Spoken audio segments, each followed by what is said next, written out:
you hit on something. I didn't mirror a little bit. You're really searching for your identity as a team. That's something we'll get into more in our Peaster preview segment. But now we'll get a word from our sponsor, Custom Roofing and Construction, and we'll be back with much anticipated interview with Terry Slay. Hey, Bearcat fans, living in North Texas, you know all about bad weather. When bad weather does strike, look no further than James Lloyd's Custom Roofing and Construction. Custom Roofing and Construction has built their business off quality work and customer referrals. Let their friendly and all staff ensure the project runs smoothly from start to finish. You can visit Custom Roofing and Construction on their website, customroofingdallas.com, or give them a call at 214-274-8353. Here we are on the Custom Roofing and Construction Bearcat pregame show with this week's guest, the voice of Massey Stadium, our very own Chuck Morgan type figure, Mr. Terry Slay. So thanks for joining us tonight, Terry. Hey fellas, how's it going tonight? Good. It's going well with me. Just chatting y'all here the last little bit. We were starting to talk about this last week before we actually joined. And I was saying something, he was telling me a story, we both kind of got back and forth, and neither one of us was really sure. You've been a mainstay at Massey Stadium on Friday night since before I popped 2002, and John has stories from back when, seemingly go back forever. How long have you been doing the PA home games for Bearcat? So best I can figure, it's been about 33 years. 33 years. Before y'all were born. Me. But you know, it's kind of funny because John was telling me a story. I'm sure he needs to get to it when we're talking here. Of you making some sort of call when he was playing, and he said that. I got so confused because I was like, no, I'm not calling you old or anything. But that was in the mid-early 90s. You're telling me that Terry was doing this back then? He said, I'm pretty sure it was him. And this may be a compliment to you, which John instructed me not to try to give you too many. I'm sure. You don't look old enough to have been doing this that long. Well, I'm 55. Started somewhere in the late 80s. And, I love what I do. I love the Bearcats. I'm a homer. And it's good times. It's the lowest paying job I have. And by that I mean they pay me nothing to do that. It's strictly volunteer. I'll get a good pass every once in a while. And we get free food in the press box. So I got that going for me. Well, I saw the dedication Friday night when you had to drive to Mississippi immediately following the game. And it's even more dedication when we see how the game turned out, that you stuck it out. Yeah, that was a long second half, and that was a long drive. We left here at 10:30, and finally stopped about 2:30, and got about 6:30 to continue our journey on to Hattiesburg, Mississippi, where we ended up for work. So you said some mid-80s. How did you end up getting into this gig? How'd you get the role? So George, that's a great question, and so the best way I know how to answer that is that Walter Ray, who's no longer with us, he was actually the voice back in the 80s, and he kind of got just got tired of doing it. Bob Davis was before him, and some of our listeners will recognize those two names. But he just asked me one day, he was about a funeral home here in town, said, hey, you ever think about maybe doing the announcement for the Bearcats? I'm like, well, I can try that. I hadn't thought about it, but sure, why not? And so I tried it one game, and he was there in the audience, in the crowd that night. And at halftime, he's like, hey, you're talking too fast. You need to slow down. I was like, okay. So we did that game, and that was it. I don't remember the name of the team we were playing that night. But that's how I got started. And he said, I think you got this. And so literally, that's how it started. And I've missed one game in 33 years. And that game was I went deep sea fishing with guys here in town. And it just so happened to be a home game. And so I went with them, and that's the only game I've missed in 33 years. Yeah, that's awesome. That is awesome, which I think, John has a few questions for you now. Well, this should be good. Yeah, so we're talking again, the number one voice of Madison Stadium and Pilot Point. The number one voice. The public announcer guy, the chief embalmer, Terry Slade. What do you like this gig? Well, you know, it's a wonderful gig. Well, no, that wasn't the question. Do you like your job? I guess I kind of misunderstood what you said the first time, but I love my job. I love my gig. It's kind of giving back to the community, the friends and family, and those who watch their kids play on the weekends on the field. You know, we have a good time with it. I don't take myself too serious. I do love it. We do have a good time in the booth. People seem to enjoy it. Which I enjoy doing it. We have a good crew in the press box this year with our statistician and our clock guys. They all do a good job. But I look forward to it. Honestly, I really do plan. I really do plan things around our home games on Friday nights. Just this past week, I messed up. I thought we were in Gunter, and I found out 2 days before then that we're not in Gunter. We're here. And so that's what I do. It's a big deal to me. It's important to me. I would like to someday, if it all works out, the good Lord willing, and all that good stuff, I would love to be in the High School Hall of Fame at some point. I really would like to do that. That's kind of a goal of mine, somewhere out there. I thought I was doing awesome at 25 years, and we went out to Iowa Park to play team just north of Iowa, west Iowa Park. We played in Children's, it was, some voice in the background telling me that. And so we're sitting in the bleachers, and this older gentleman was doing PA announcing. And man, this guy sounds like he's 100 years old. And in his broadcast of the stadium announcing, he says, I'm starting my 51st year. And I'm sitting there at 25 thinking I'm something to write home about. No one even close. So we'll see how long it lasts. I don't really have a plan, but I love Pilot Point. I love the Bearcats through thick and thin. And that's kind of where we are. No one describes a concession special better than you, Jerry. And certainly nobody's more concerned about someone being double parked or losing their keys or losing their cell phone. You're great. Congratulations on their success. So I appreciate it, buddy. Yeah. Those concession stands, there's one by the front gate, and there's one over by the bathrooms. That's where the band is. And they love me saying that. They don't actually. One day, true story, I got the press box, and one day there was a note laying on the desk, Friday night home game, that said, tell Terry Slade, do not announce that the band Booster Club concession stand is next to the bathrooms. There was actually a note laying on my chair. Like it was a thing. So of course I did. Anyway, it's good times. I want to start back. I didn't originally have this question down. I didn't know how long you were doing it. You not just say circle back. Here. 33 years. So you've seen a lot of Bearcat football over the years. Do you have one or two moments stick out to you as maybe some of the top moments of getting the call at Madison Stadium? The one that jumps out to me is as you're saying that it is football related. It is on the field related. But we were playing Decatur Eagles one night. This is early on in my career. Early on.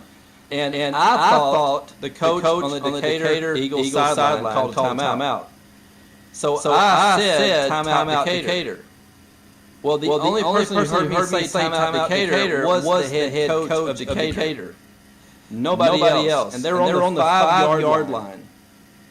And they called a delay game on the Eagles.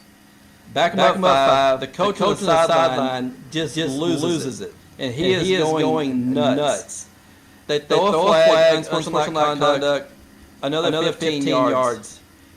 They do not score, and the half ends.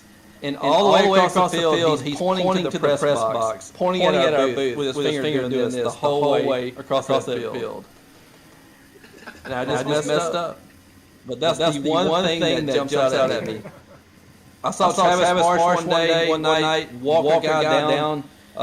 He caught him before he scored. I'll never forget that moment of him on the far side of the field, opposite sideline, opposite end of where the guy was, and that dude took an angle, and he walked that guy down across that field and tackled him. He didn't score. But I'll never forget just watching it. It was such a surreal moment. Just watching Travis, he was so fast. I mean, he's gained some weight now, a little pudgy, but back in the day, he was spot on. And he literally walked this guy down across that field at an angle. I'll never forget that, seeing that scene play out. Well, John, now that you know how long he's doing it, I think you have confirmation that the story you told me was actually Terry Slade that got you into trouble.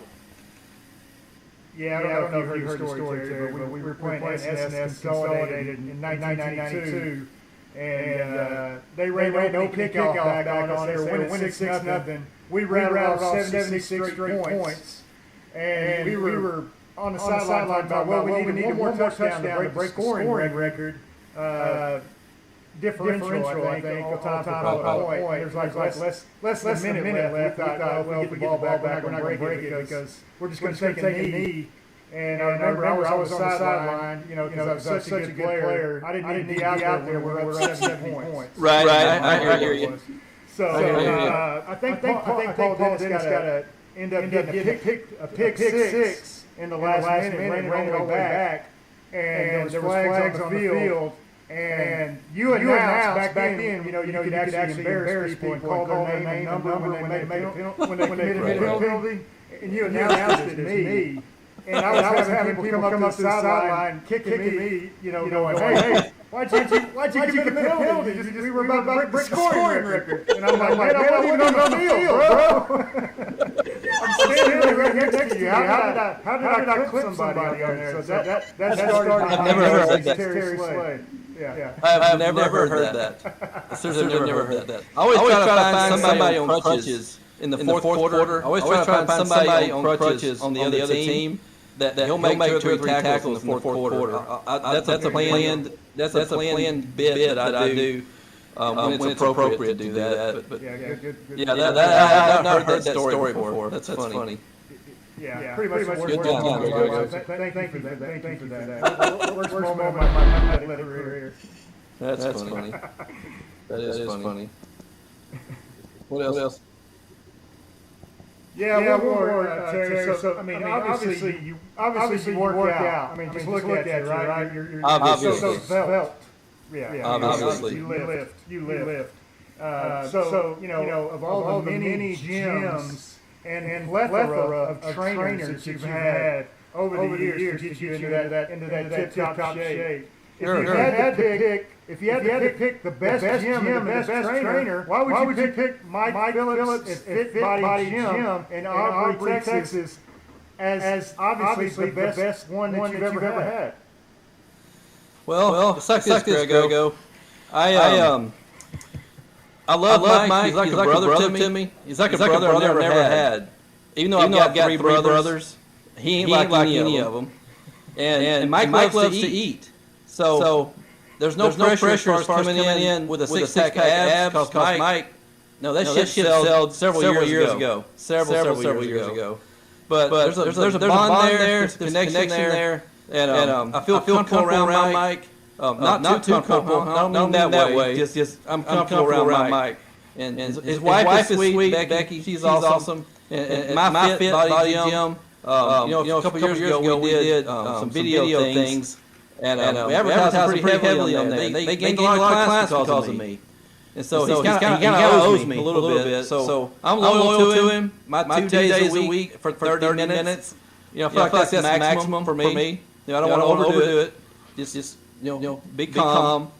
So I love Mike and Becky, and they're good to me, and I'm good to them, and I bring them a lot of notoriety, a lot of fame. And I'm okay with that. I'm comfortable on my own shoes with that, as they say. Yeah, they're good people. And Terry, I joke around with you, but you're good people. You've helped a lot of families around Colorado over many years, and appreciate you, buddy. Yep. We love our community. We love being here. We love doing what we do. And I love Bearcats. Well, Terry, we appreciate your time tonight. Growing up, I think every young Bearcat is just something they look forward to, having Terry Slade call the name of PA during their varsity career. So we really appreciate you being with us tonight and the 30 years you put in. And I hope that the end is not near. I hope you keep doing this as long as you want to, because it really is something I think everybody in town looks forward to Friday night. So yeah, thanks for your time tonight. And I appreciate that, George. Those kind words. I do appreciate it. And we'll see you. Thank you, Larry. No problem, go. We'll see you here in a few weeks at Asten Stadium, Terry. All right. We'll be there. Y'all be good. Go Bearcats. Go Bearcats. And we're back with Custom Roofing and Construction Bearcat pregame show. It's good to visit with Terry Slay there. And now we're going to preview our district opener on the road in Peaster.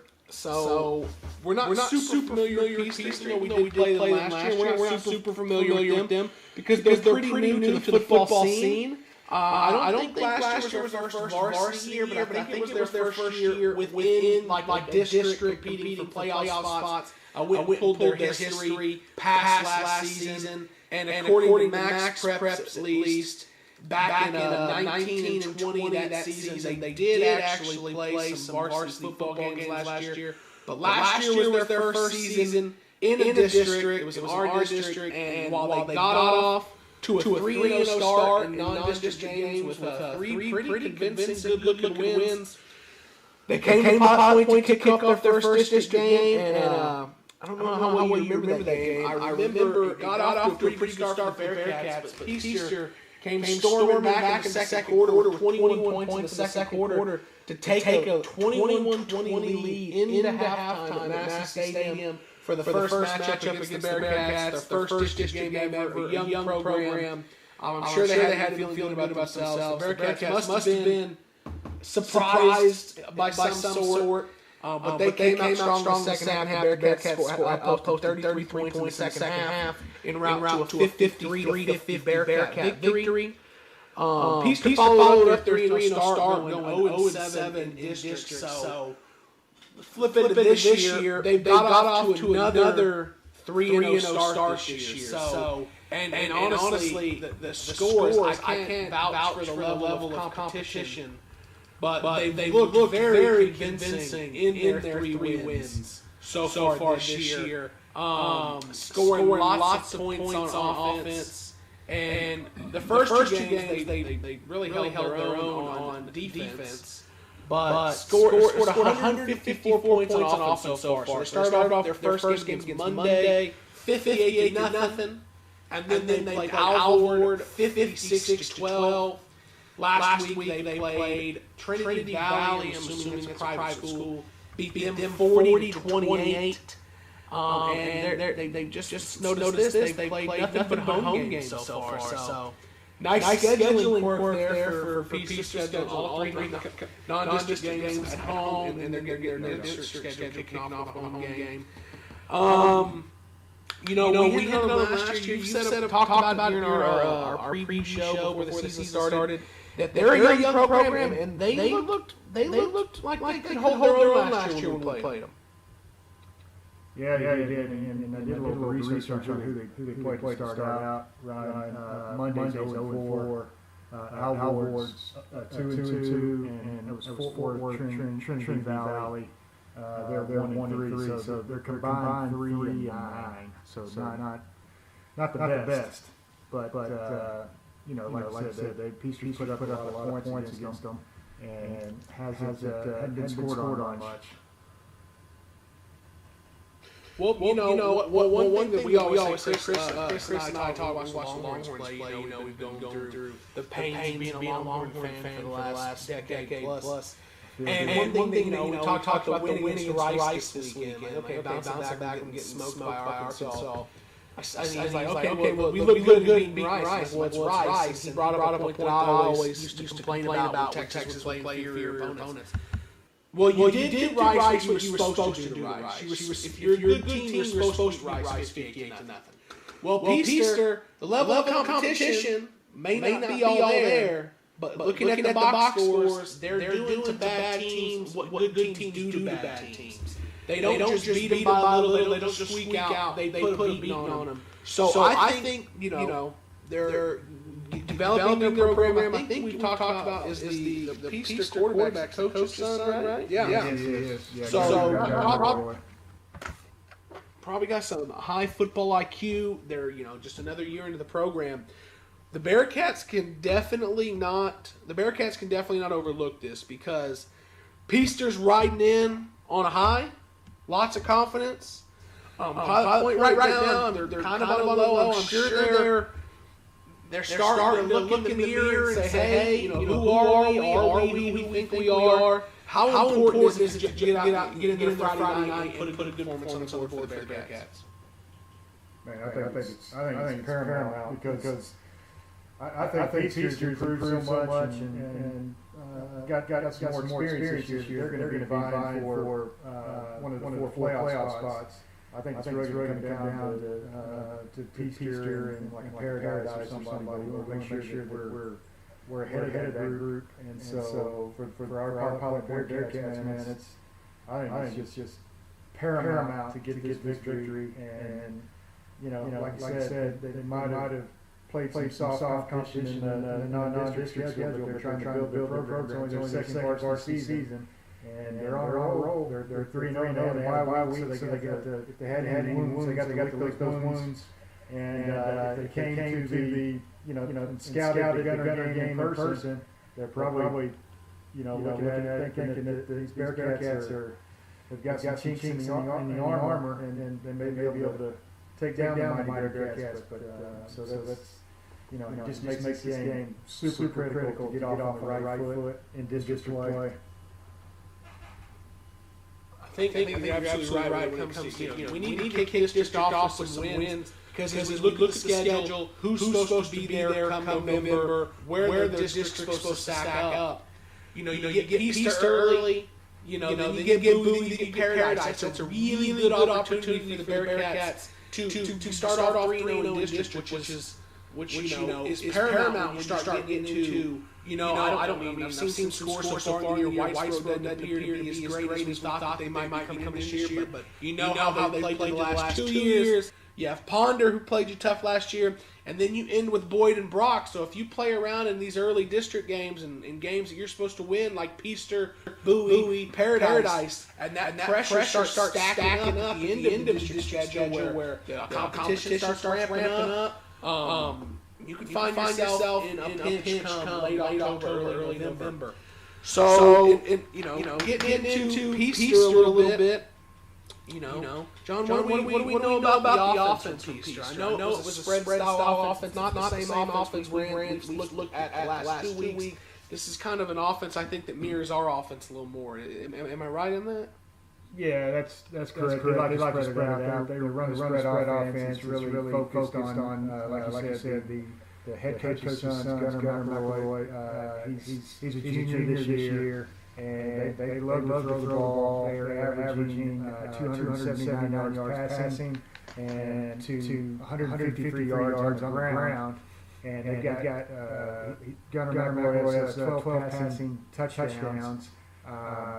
And so he's one of the league leaders, or area leaders in passing touchdowns. They will run some pistol, but they love to run 4 wide. They've got big running back. There was a sophomore last year. He's also a junior. Tremar Gilbert, which I'll highlight later. But he's a big weapon. He's got good receivers, and they've only punted one time through the first three games. He's punted 40 yards, but that tells you that their offense is putting up points and they're moving football. Yeah, so looking at some of these stats, like I said, it's hard to gauge based off the level of competition, because last year we played shallow water, undefeated Bushland, 13-1 or 12-1, or they might have been undefeated. It just really hadn't played a whole lot of competition. But man, it's hard to ignore a quarterback who was complete passes at 72%, 15.8 yards per completion, almost 280 yards a game, 12 touchdowns, 3 interceptions. That's a 3-to-1 clip, 4-to-1 clip there on touchdowns, interceptions. So the Bearcat secondary, which sometimes can get behind the 8-ball, sometimes struggle. This will be a big test to start off district play. So getting into that, I know you just hit on two of them from Peaster. Well, let's get into John's players to watch for Friday night's game against Peaster. So the third guy got highlighted is number 19, wide receiver, defensive back, junior Gage Anderson. He's listed 5'10", 180 pounds, runs 4.5 40. He seems to be the favorite receiving target of McIlroy. He's got 7 receptions. Well, in the last game, he had 7 receptions for 151 yards, touchdown. He's got 14 receptions on the year for 269 yards. And he's also extremely dangerous in the kick return game as well. And then the second guy is Trademark Gilbert, that touchdown, he's number 11, big running back, and outside linebacker. He's also a junior. He's listed as 6'2", 200 pounds. And we saw a heavy dose of him last year. But he looks leaner, more athletic than he did last year.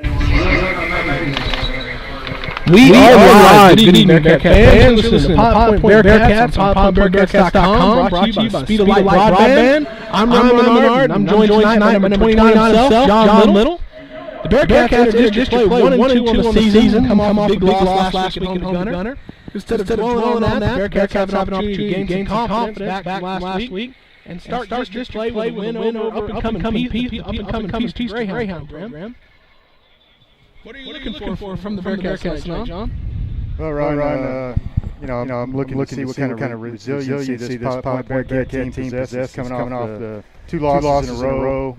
And things can start to go in the wrong direction. We don't roll up our sleeves here and get to work and get a victory out of this very crucial district opener against an undefeated Peaster Greyhound team that's been lighting up the scoreboard so far this season. So I really want to see our seniors, namely Aydon and Kirby, lead us back to winning ways and help get this season back on track.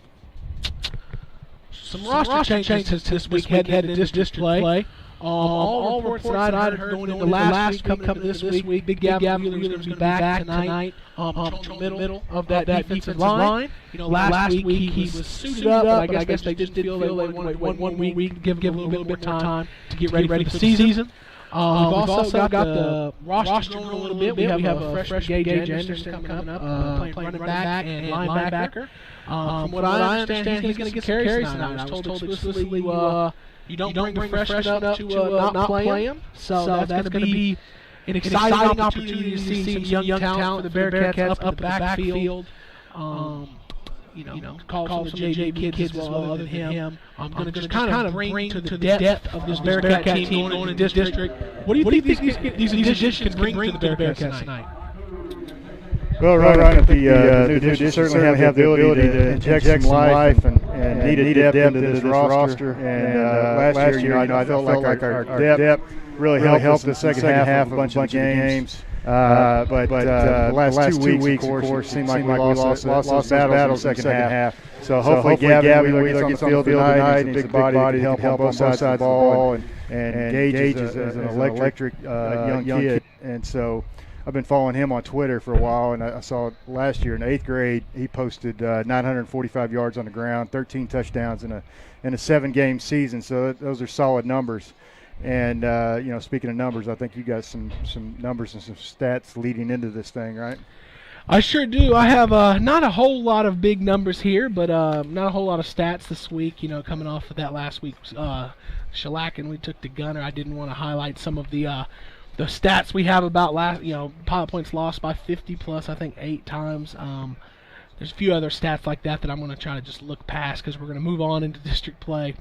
But that being said, Pilot Point had not had two consecutive losses since 2018, and so that was a kind of a streak breaker last week, taking that second consecutive loss. Pilot Point is 10-3 all time on September 24, so that's a pretty good number to look at. That's what we're going to try to focus on tonight. And Pilot Point's 500 all time against teams from Parker County. That's 9-3. They are 1-0 against these Peaster Greyhounds, so we're going to try to get above 500 tonight with another Parker County opponent, and that's mostly what we have numbers-wise, but we do want to get a check of the weather and what the uniforms look like going into tonight's matchup. Yes, sir, Ryan. So this week, I think we all felt it. It kind of turned into football weather. So it's pleasant, perfect weather out here. 83 degrees currently with 29% humidity. I like that humidity percentage. Appreciate you, Mother Nature. And the wind is only 4 miles per hour out of the southeast. Doesn't look like it's going to be a factor. They don't have the flags on the field goal post here, but looking at the trees and everything in the background, it's pretty calm. Again, beautiful weather. It's going to get down to 66 degrees by 10 p.m. As far as the uniforms go for the home Peaster Greyhounds, they're rocking black uniforms accented by blue. Again, since the weather's not super hot, we don't really get an advantage by them wearing the dark uniforms and sweating more than usual. But our Pilot Point Bearcats are going with the traditional Stormtrooper back to, I guess, game one against Plainview look with the white helmets, orange face mask, black numbers on each side, and black and orange center stripe on the helmets, and then the white pants and the white jerseys accented by the orange numbers. Well, I hope we follow suit with the back to Plainview look with a back to Plainview result. Yes, back sir. on the win column. You know, I didn't remember a ton about this Peaster program from last year. I remember they gave us a competitive first half, kind of stepped out in the second and pulled away. I remember some of Gunner McIlroy, but man, looking at him down there on the field, when I got here, they were taking the field. They definitely passed the eye test. They got a block. We'll see if he plays as good as he looks, but this is not a small, Peaster Greyhound team. They've got some size about them. They're a little thin with the line. I noticed they only had 9 guys down practicing on the line. Saw some errant snaps as well, a couple of them. So I'm wishful thinking here. But the Bearcats are in for a battle tonight to start this district playoff. And with that being said, we're gonna we've got a little bit before game time here. Time here at the stadium 7:16, so we got about 15 minutes until kickoff. So we're gonna step away to some commercials, and we'll be back a few minutes before kickoff to bring you some Pilot Point Bearcat football. 10 years ago, a Cowgirls kennel opened with a unique approach to dog boarding. At a Cowgirls kennel, your dog will stay in a 12 by 12 area. Let me say that again. Your dog will stay in a 12-foot by 12-foot area. That's larger than most guest bedrooms. If you have more than one dog, they can stay together. Their professional staff will give you the peace of mind so you can enjoy your trip. A Cowgirls kennel is not just for dogs. They can accommodate your cat in their brand new catchawary. Make your reservations today at 940-600-2853. Your dogs will thank you for it. Advanced Care Veterinary Hospital, Pilot Point, has been caring for animals around the Pilot Point area for the past 30 years. Large and small pets can expect a quality experience unmatched by other clinics. Advanced Care Veterinary Hospital of Pilot Point offers all the services you'd expect from your veterinarian. They provide preventative care, which includes vaccinations, flea, tick, and cats this season from Advanced Care Veterinary Hospital of Pilot Point, where pets are family. Hi, I'm Jackie Collins, and I am a wellness coach and owner of the Bearcat Nutrition Den. Do you want more energy to feel great, lose weight, and improve health? If your answer is yes, then get in touch today. Get your day started with the delicious healthy meal replacement shake and energizing tea. Come and see me today at the Nutrition Den located at 432 South Highway 377, Pilot Point, Texas. I'm Jackie Collins, and I look forward to seeing you guys. Hey Bearcat fans, time is running out to be a webcast sponsor for the 2021 Pilot Point football season. Last year our Pilot Point webcast had just under 30,000 views. If you want an advertisement that speaks directly to the community of Pilot Point, our webcast ads are the way to go. Contact us today and we'll find an advertising opportunity that fits your budget. Don't miss your chance to be part of a winning team. Go Bearcats! For the best Mexican food experience, visit Uncle Beto's Mexican Restaurant on the corner of Liberty Street and Highway 377 in Pilot Point. Uncle Beto's offers the freshest and most authentic flavors that you can only find in the best Mexican cuisine. Dine in, or if you prefer curbside service, call Uncle Beto's at 940-686-0143 and order your food to go. Be sure to make Uncle Beto's a part of your game night routine either before the game or up until 10 p.m. on game night. Uncle Beto's is ready to serve all you hungry football fans. Uncle Beto's is a family-owned and operated business proudly supporting the Pilot Point Bearcats. Located in Pilot Point, Texas, the Chandler family has been making custom cabinets for over 40 years. As a team, Chandler Cabinets is committed to designing and building the perfect cabinets for you. They will make the process comfortable and stress-free by personally guaranteeing a superior product built on the standard of superior craftsmanship and immaculate customer satisfaction. From concept to completion, perfect form and function. Chandler Cabinets is an award-winning company with a reputation for consistent innovation at the highest level of design. You can find more information on Chandler Cabinets at chandlercabinets.net or on their Facebook page, Chandler Cabinets. Chandler Cabinets, 40 years of excellence. Are you looking to build that dream home or barn-dough? CS Designs offers a complete range of design services. CS Designs products range from general drawing services to commercial and residential blueprints, as well as 3D renderings and virtual reality walkthroughs. Let Cole Stewart and the CS Design team design you a beautiful progressive home or building that translates your ideas into an outstanding reality. Visit their website at csdesignstx.com or give them a call at 940-365-4048. Hey Bearcat fans, living in North Texas, you know all about bad weather. When bad weather does strike, look no further than James Floyd's Custom Roofing and Construction. Custom Roofing and Construction has built their business off of quality work and customer referrals. Let their friendly and knowledgeable staff ensure the project runs smoothly from start to finish. You can visit Custom Roofing and Construction on their website, customroofingdallas.com, or give them a call at 214-274-8353. Established in 2004, Ernesto's Fine Mexican Food has continued preserving its original home-style cooking and hospitable touch. Ernesto's family has roots in Mexico as well as Texas ties. Relying on those roots, Ernesto created his unique menu.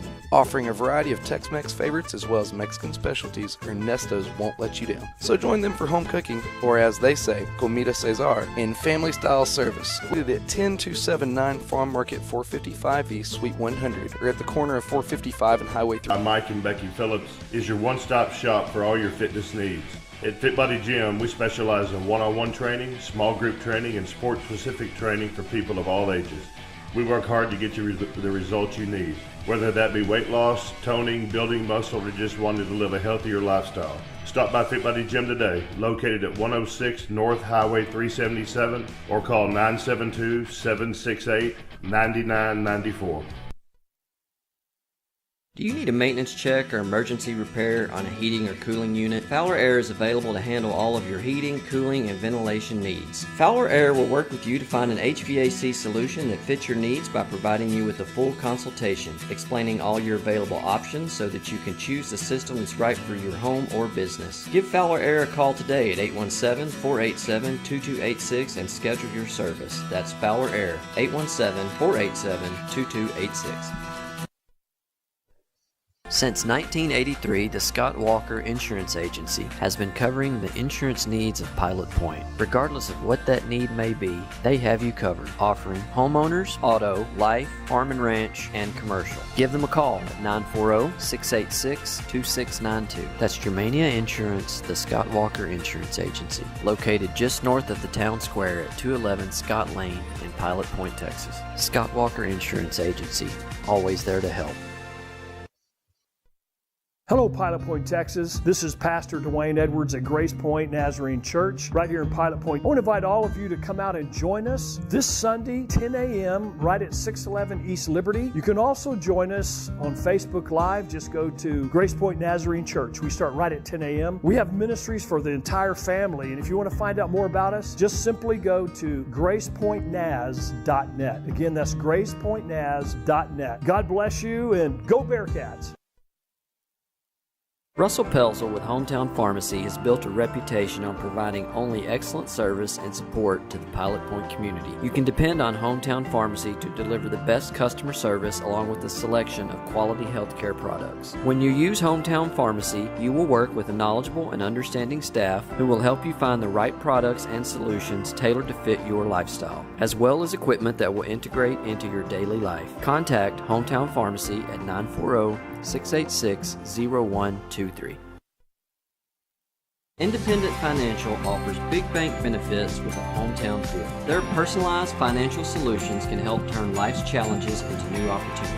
Independent's business banking is powered for growth, and they support innovation and new ideas. Independent Bank's digital convenience allows you to bank how, when, and where you want. Independent Financial is the premier regional bank with 90-plus locations across Texas and Colorado. Independent Financial. Visit them at ifinancial.com. Independent Financial is a trademark of Independent Bank, member FDIC.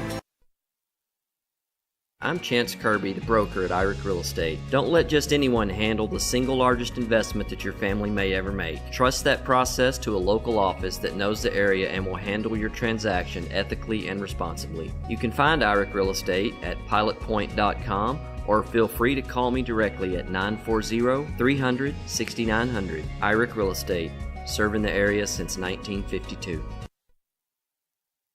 Enjoy that old-time country feel at the Martin General Store, located in downtown Pilot Point on the historic Pilot Point Square. The best way to describe the general store is it has a little bit of everything, from Circle E candles to specialty jams, dressings, sauces, home decor, kitchen decor, goat's milk soap, jewelry, a large assortment of old-time candy, nostalgic toys and books, pet toys and treats, greeting cards and gift wrap. She also serves cold drinks, and last but not least, Beth Marie's ice cream. That's Martin General Store, a little bit of everything.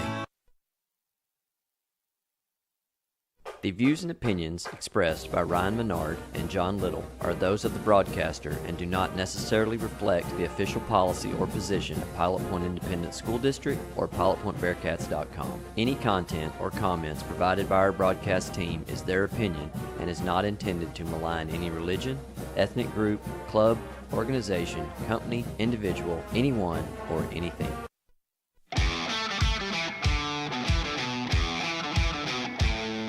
This is Pilot Point Bearcat Football on PilotPointBearcats.com. Ish Harris, hands off, takes a hand off right up the middle. He's going to get in for a Pelzel Printing touchdown. Drops straight back, want to go one-on-one. Aydon Cox, the ball, can he get under? He gets under it! It's strike! There it is. Touchdown, Bearcats! Beautiful throw. Bearcat Nutrition Den. We've been looking for that. That was a 43-yard bomb from Wyatt Smith to Aydon Cox in stride. Now to the booth with Ryan Menard and John Little. And we are back getting ready for the opening kickoff of this year's district play. The Bearcats have won the opening toss, and they have elected to receive the opening kick here. Captains for the Bearcats, 61, Matthew Fulmer. 72, P.J. Scruggs. 78, Gavin Wheeler. 79, Juan Juarez. Got the captains for Peaster here. Got number 10, quarterback Gunner McIlroy. Number 10, quarterback Gunner McIlroy. Number 11, running back Tramar Gilbert. Number 44, tight end defensive lineman Cole Fairs. And number 65, lineman Cooper Sharp. So, last week, the Bearcats decided that they wanted to kick off when they won the opening kickoff, or the coin toss. So, I wonder the change in heart this week. Throwing a little curveball at them. Well, you know what? Maybe in your mind, the best way to get off to a good start will be taking the ball and trying to go down and score a touchdown. Yeah. It's a good sign. We saw Gavin out there as captain, so that's a good sign. But yeah. I didn't like 44 for them being a captain because you were wondering how good of a player he is. So I imagine, he's a senior. He's a big kid. I imagine he's pretty solid. So the Bearcats just ran through the run-through sign. So champions wear victory with pride. Making the full 100-yard run from one end to the other. These white jerseys, all white jerseys, call it the Stormtrooper look. They really are a classic look. I'm really digging the uniforms the Bearcats are rocking these days. Yes, sir. I like it. Still waiting to see my favorite. My favorite football team seem to not like to wear my favorite jerseys anymore. Like the Cowboys seem to only wear blue every week. Just when I started liking the white jerseys, I can't wait to see the Bearcats wear their black jerseys this year. Yeah, Longhorns got a great Stormtrooper look. They sure do, yeah. Peaster doing the future Greyhound run through where they let all the little ones run through. The Bearcats did that last week. It was fun to see. They definitely had a leader of the pack in that run-through, didn't they? That little kid was booking it. They didn't do the cab where they ran the entire lap, did they? No. That's a good way to get the energy out. Now some of the bigger kids are coming along, and behind them in their run-through is a blow-up inflatable tunnel with an inflatable blue Peaster helmet. Yeah, I do want to tell everybody, Ryan, that we're basically running off a cell phone tonight, so if there's any buffering, we apologize, but there's no public Wi-Fi access, so we're doing our best we can. Yeah, no no hotspot that we brought just wasn't working with AT&T. I saved the day with the T-Mobile, just so if T-Mobile wants to throw me some money, I'm going to plug them a little bit here. Shout out to T-Mobile. Shout out to T-Mobile, up-and-coming network, taking over the country one small town at a time. So this, contact Chance Kirby or Travis Marsh for sponsorship opportunities there right. at T-Mobile. So the Peaster Greyhounds have taken the field. They did something kind of, I'd say it's unique, but now I think this might be 3 weeks in a row we've played a team that has done this. Different logos on each side of the helmet. But we're going to get to that in a minute. Let's actually, because we don't have a field mic tonight, let's step away for a minute. Let's get a commercial and while they do the national anthem and the prayer here. When we come back, we'll get ready for the Southern Junkies kickoff. From Willow Park Baptist Church, and then we'll have the national anthem. Let's pray. Father, how grateful we are tonight for the privilege it's ours, God, to gather here in a free country. God, how we thank you for the men and women who defend our country, and God, are a part of our armed forces. And God, how we thank you for those who are in authority over us, God, you might put your hand upon us. God, as your word says, we might live a good and peaceful life. And God, we thank you tonight for your Son, the Lord Jesus Christ, and for the hope that he gives to a life, the salvation he gives freely to all men. And God, we praise you for that. And God, I praise you tonight for both these schools. And I pray that God, for the bands, the cheerleaders, the drill teams, and all that are involved, that God, you keep them safe, let them have a good time. And for these young men that will play, I pray that God, you'll keep them safe. I pray you'll keep them healthy. And I just pray that God, you put your hand on them, let this be a good night for both teams. And I pray, God, tonight in Jesus' name, that you'd have your will and way in all of our lives. And we walk out of here rejoicing because of your Son, the Lord Jesus Christ. It's in his name that we do pray. And everybody says, amen. Amen.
Well, I'll tell you, for a small town that's fairly new to football, they've embraced it full bore here. You know, all the Peaster Youth Sports Association on the field. There looks to be 4 or 5 different small football teams out there. Yeah, it's really cool. The fans are into it. Kept their youth teams on the field with the coaches out there, and they were looking up to their heroes. It was pretty cool. I tell you, Ryan, it feels when I was walking up here, I was wondering if it was homecoming because it just had a good feel about it. A lot of fans out here for their Peaster Greyhounds. I had the exact same thought earlier when I was seeing how many of the small kids and the kind of the pageantry that was being allowed onto the track over there, right by the field. But I don't have anything other than that to make me feel this way. Maybe this is just how they do home games here. Yeah, I was looking for mums. I didn't see any, so it's not homecoming. But we did out-inflatable them. Saw for that. Sure. With our new Bearcat head, which was pointed out to us last week, it's definitely new. I want to get back to something I was saying before we went to commercial. What about, is this a new trend where teams rock different logos on each side of the helmet? I believe DeKalb did that. Yeah. DeKalb did that, and then we have Peaster doing it. But Peaster's getting ready to kick it off here. Back deep, looks like it's Gilbert teed it up. He's gonna have the kicking duties on the kickoff at least. Here he approaches, and it's a low line drive, and Curley has trouble fielding it, but he leaves it for Crew Chandler to start the return from the 25. And he's going to tiptoe up to some contact up to about the 32 before he's finally brought down. And we're going to give Wyatt Smith and the Bearcat offense first opportunity with the ball line. Yeah, already decent field position compared to last week. It seemed like that Gunter kicker was kicking it to the goal line every single time. So this is a much better starting position for our Bearcats at the 32. Well, it looks like they have a 3-man defensive front that they're going to play with, kind of a smaller nose tackle. The big number 44 we highlighted, Cole Ferris, he's going to play kind of that right side tackle defensive end, but it looks like this is a good old-fashioned 3-4 type defense here. Bearcats lined up, and Wyatt Smith's going to take the first snap and try to run a jet sweep to Asten Kirby, who's not going to be able to get the edge, and the Bearcats are going to start with about a 5-yard loss on first down. A note of interest that we have not mentioned so far, now that the game starts, we're going to go ahead and mention it. Ish Harris tonight is out due to an illness. He's here. He's on the sideline, but he's not able to suit up and play tonight. So the Bearcats are going to be out without one of their captains, Ish Harris. On the second down carry, it's going to be a handoff. Looks like it was to Curly Brockman. Tries to get up the middle. He's going to get about 1 yard. So the Bearcats here early and kind of behind the chains. It's going to be 3rd and 13 from their own 29.5-yard line. Looking over to the sideline. Wyatt Smith's in the shotgun. Has Curly Brockman to his left. Aydon Cox down here one-on-one with a defender. Trips up to the high side of the field. And we're going to drop straight back to pass. Has some time. He's going to try to roll out and find somebody down the field. Nobody there. Tries to sail it over to Crew Chandler. Safety comes over the top, almost makes a play on it, can't intercept it.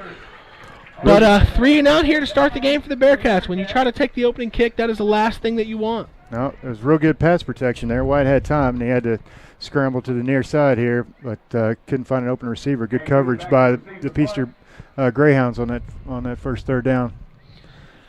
Well, Aydon Cox, who I'm sure he had to ice the leg last week, he's going to get action here on the punt team early. Bearcats march a guy in late. Peaster was able to recognize that and have a man out there covering it. This Caden Dewars, he's dangerous, number 19 back here to field it. Okay, well, Aydon Cox fields a high snap, and this kick's going to be high and towards the Peaster sideline. And it's not going to be Aydon Cox's best work. They're working on getting it marked. And Peaster's going to take possession for their first drive of the game at 1st and 10 at their own 48. We're going to get one commercial in, and we'll be back for Peaster's first drive.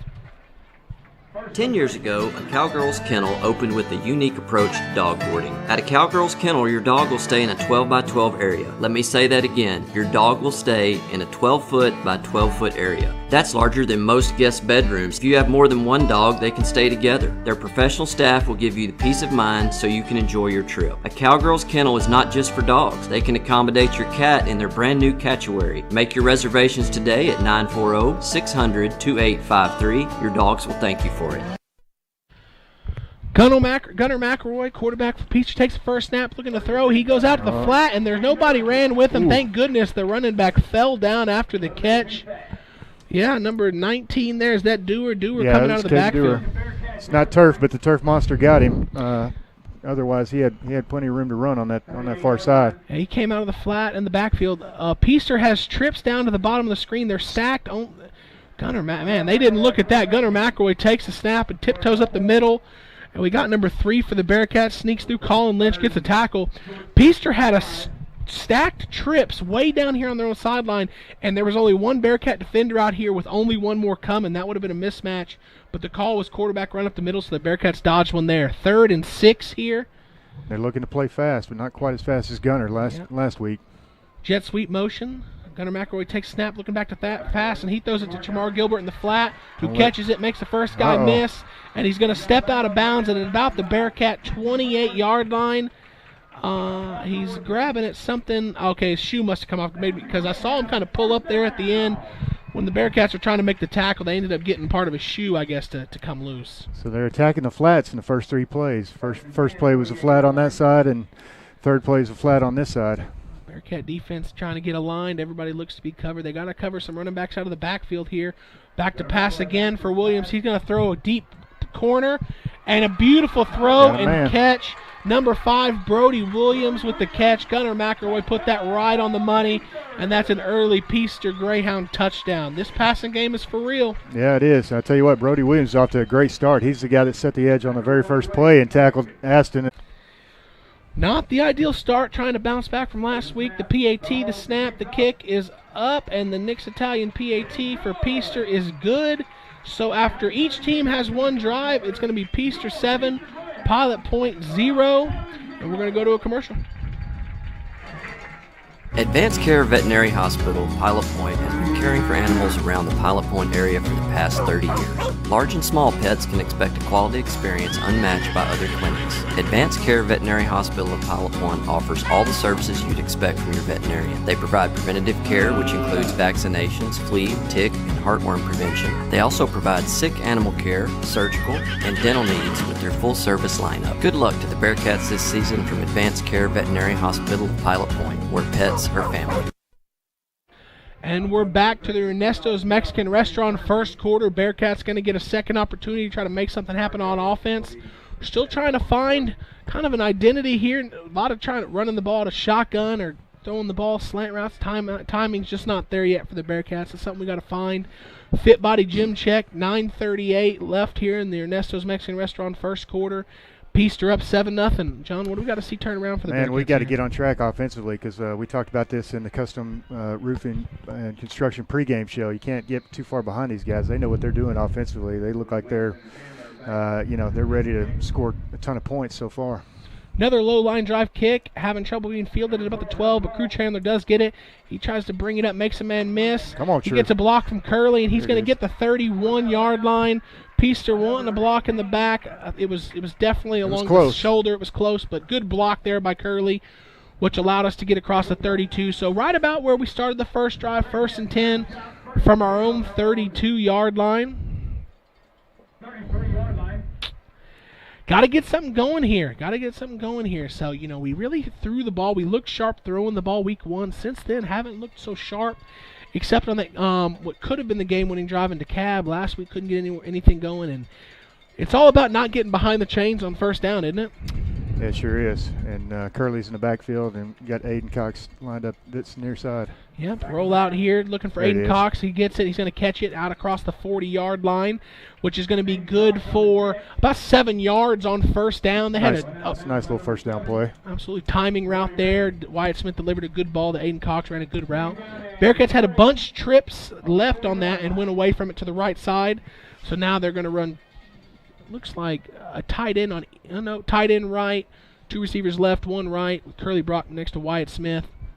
Wyatt Smith takes a snap, and he's going to fake the handoff to Curly Brockman, take it up the middle, and he has some space. Dewar's going to have to try to catch him, and he can't. Wyatt Smith is going to get around the corner. We're going to get an Irish real estate first down across the Peaster Greyhound 40 to the Peaster Greyhound 39-yard line. That's a really good run there. A 21-yard run there by Wyatt Smith. That's his longest run of the season, I believe. Yeah, it was a real good job by Wyatt keeping that in Curly's belly as long as possible, and the defense bid on it, and we had a little flashback of Max Holler right there as he escaped. Yep, definitely picked up some good blocks from receivers down the field as well, which allowed him to get even more. We're going trips right, running back right, tight end left for the Bearcats here. Wyatt Smith takes a snap, and he's going to drop back to pass. Right here. And he throws out, overthrows Crew Chandler in the flat on kind of a speed out. He had, if he makes the catch, it looked like he would have been able to turn it up for another 2 or 3 yards. Decent coverage there by number 15, Matt Wiley, and number 20, Bearcat. Yeah, I like our matchup with Aydon Cox down here on the near side against a sophomore cornerback. Oh, Asten Kirby catches the ball, a little curl route, and he's going to get just enough for an Irish real estate first down. Looks like it's going to be an 11-yard completion there for Asten Kirby. And I believe we're going to get the freshman Gage Anderson, his first appearance checking in. Going to be in the backfield next to Wyatt Smith with Ish Harris out, and you don't bring a freshman up to sit him. So that's right. I imagine we're going to get some Gage Anderson action tonight. Just got to hang on that football and do what you do, Gage. Well, he's in the backfield next to Wyatt Smith, and it's going to be a throw out to the flat. Asten Kirby makes the catch, picks up a block from Q Chandler. Now it's a foot race. 10, let's go. 5. Asten Kirby drug out, but he's got a street.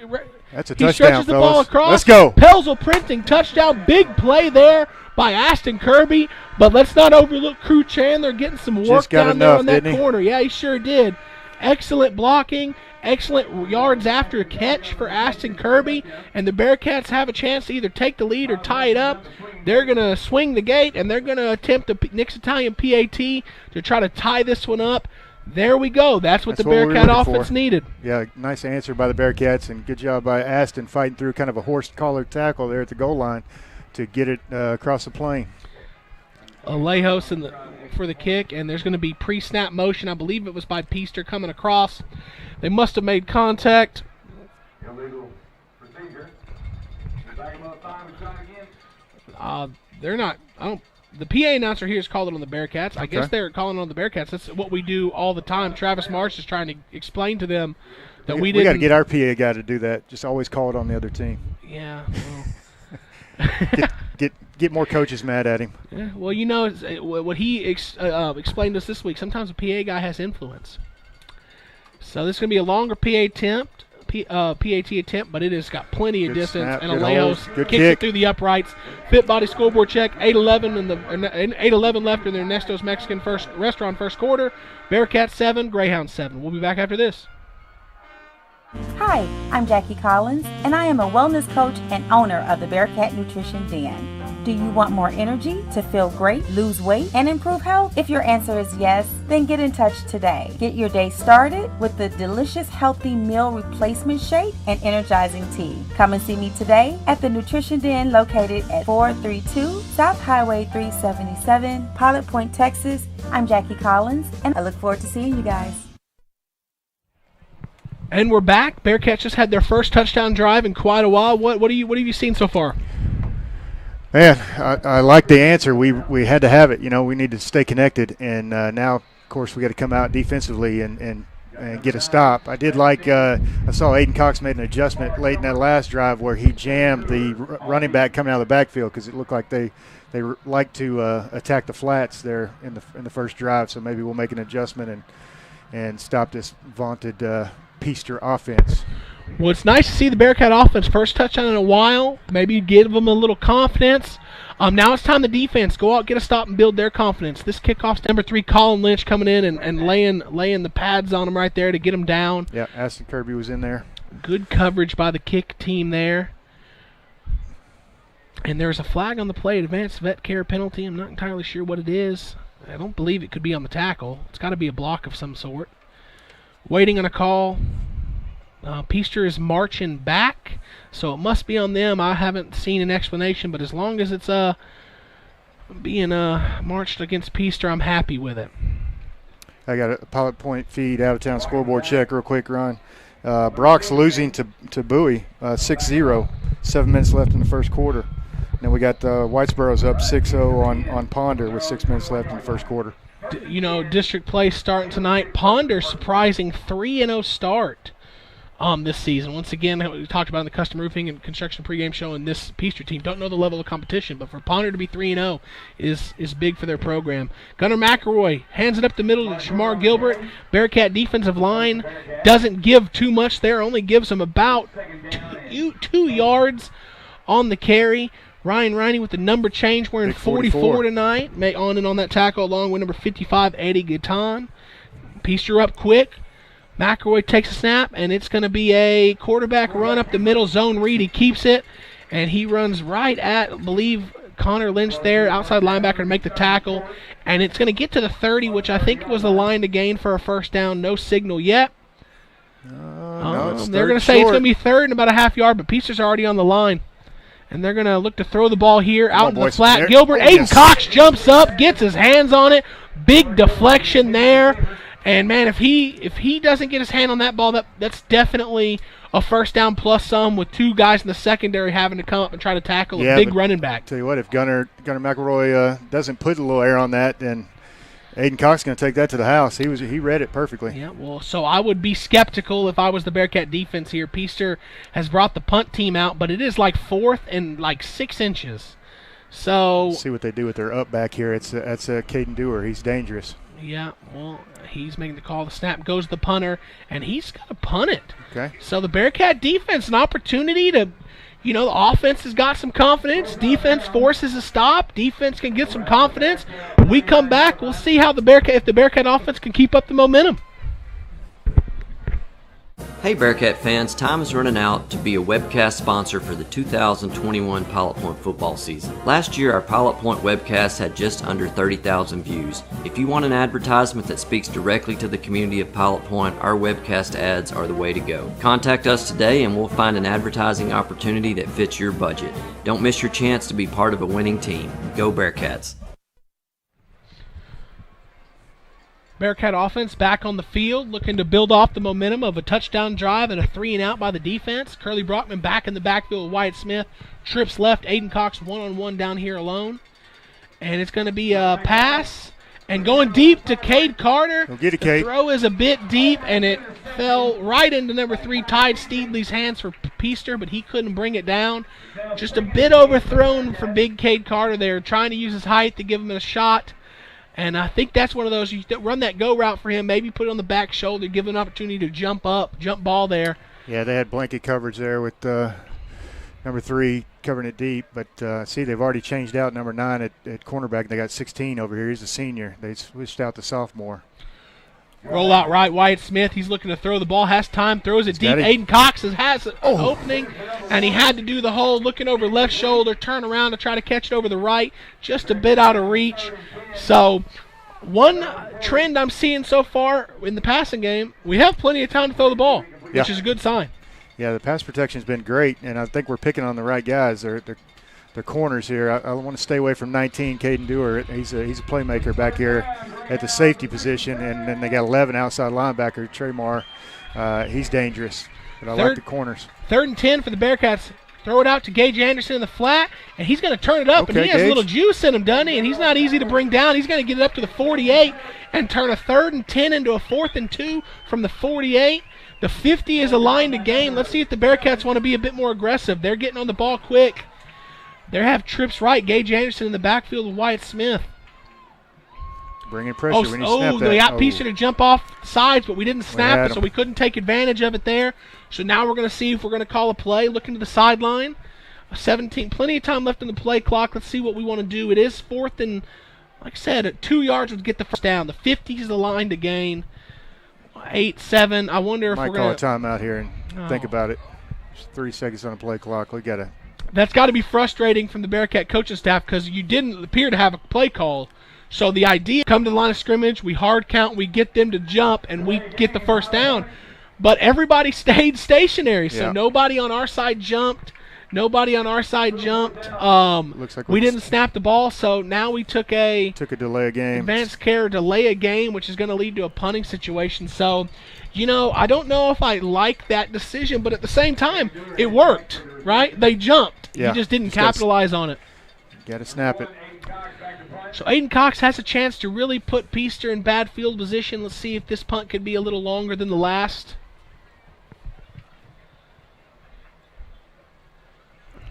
Motion left to right. The snap is good, and the punt is off, and it's a good one.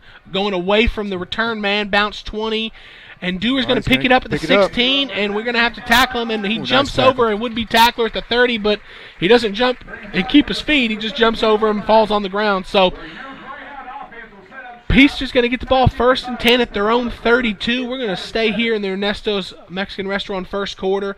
Peaster, similar to Gunter, not at quite the rate, but they like to get going, so sometimes you go to break and they're ready to play before we come back. So McIlroy looking to the sideline. He's going to have 2 receivers left, 1 right, a new running back in the backfield next to him. It looks like Caden Steen, Jr., and we timed that blitz perfect, but they picked it up. Nice but hit. Picking the blitz up left somebody else open. First down carry for no yards there for the Greyhounds. Going to set up 2nd and 10.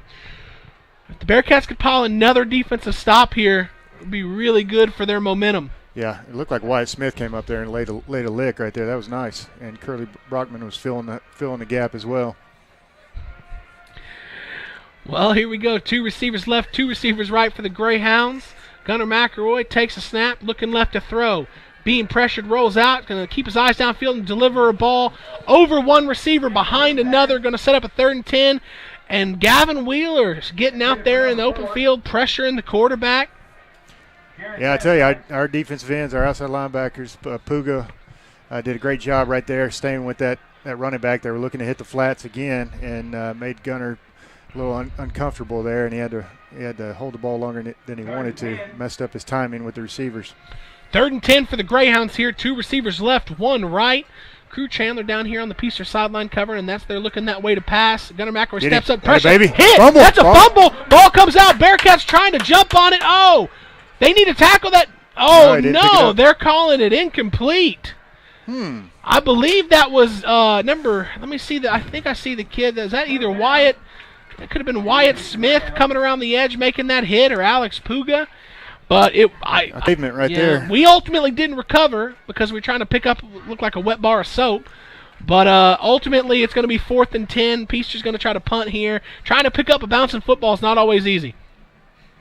That punt is a low line drive away from Asten Kirby. Hits at the 35. It's going to roll. Asten Kirby is going to try to pick up that football. Makes one man miss. Oh, they're going to call a penalty. 2 flags there. Coming back. It is coming back. All that got a horse collar tackle right there too, though. Well, the referee already threw his flag and was looking on the back part of the play. Number 18 there, Stephen Rodas. I didn't see it. Got a hat he can throw too. Come on, man. But he was still looking back at the play, but multiple referees got that advanced care penalty out. And there's a player down for Peaster. I hope he's okay. And I think the officials are going to be on the lookout for that from now on all the kicks, Ryan, because the first couple of kick returns there was some blocking that the Peaster coaches were complaining about. So I think they've got the officials on notice on that. So I've noticed this trend across sports, and I know it's annoying for everybody. But let's you put yourself in the coach's position, the player's position. Nobody likes a whiner, right? But the more that look for this, look for that, he's holding. It's a form of politic, and it gets in their mind. It puts the seed in their mind, and next time they see a call that could go either way, a lot of times they're likely to go ahead and make the call that way just because the coaches have been calling for it for so long. Yeah, I've always learned, I think the best way is kind of pull them over to the side and say, hey, will you look at this the next time on a punt return? Will you watch for this and watch this player or whatever? And you can really get their attention, and then they're hyper-focused on calling something like a block in the back. The injured player is getting up under his own power, and will be heading off the field. Hopefully we see him back here just after getting a breather. But the Bearcat offense, 4:26 left in their Nesto's Mexican Restaurant first quarter. Got a couple stops on. Got a couple stops on defense. On the offense, who had some momentum after the first drive. The last drive looked promising. They're going to be starting this drive on their own 5-yard line after the penalty. Oh, the end zone. And it's going to be a fake handoff. Wyatt Smith's going to keep it, and he's just going to get back to the line of scrimmage. So it's going to be 2nd and 10. They gave him about a half yard there, so they were just inside their own 5. Now they're to their own 5. Yeah, and these Peaster Greyhound linebacking crew has done a good job in the game so far. Still like us attacking their secondary. Well, it's going to be 2nd and 10, and it looks like there's a pre-snap penalty. Wyatt Smith was trying to coordinate some of the receivers to get lined up, and I guess one of the linemen flinched. That's not a good. Nope, so we're going to be, you're at your own 5, half the distance to the goal, your own 2.5.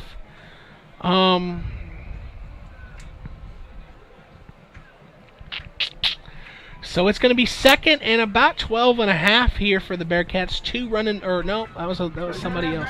Wyatt Smith has Gage Anderson back next to him, and this is going to be a fake handoff. Wyatt Smith's going to step up in the pocket looking to pass. Oh, he breaks a tackle. He's going to get the first down at least, plus some. Ooh, Jamar Gilbert comes up behind him. That could have been a horse collar maybe. Yeah. But that's going to get across the 15 for an Irish Real Estate first down on the scramble by Wyatt Smith. Wyatt's shown better scrambling ability. I guess he really didn't have to use his legs against Gunter. There was nowhere to go. There was nowhere to go there, but he's showing some good flashes so far tonight of his speed. Play action pass, looking towards the trips to throw the ball. He has plenty of time now. He's scrambling, trying to make more, Good and he decision. sails that one out of bounds. Good decision. He has all day to throw. Yeah, when give he it up goes for back. the offensive line, man. We're doing a good job against, I don't know that Peaster's coming out with too many blitzes, but Wyatt's got plenty of time to throw the ball. He's going through his reads. Well, so it's going to be second and 10 from their own 16 here. Trying to get lined up. Two receivers right, one left. Wyatt Smith's going to now motion Crew Chandler from the right to the left. Plenty of time left on the play clock. Let's get set. Wyatt Smith 3-4. takes a snap, and this is going to be a quarterback Another keeper up the middle. And Come on, Wyatt Wyatt. Smith's going to rack up some running yards Yes, tonight sir. with this space.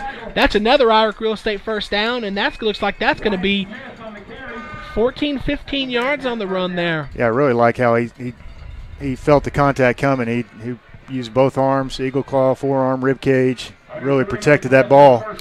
Yep, that's right on the verge of that Bearcat Nutrition Den big play marker there.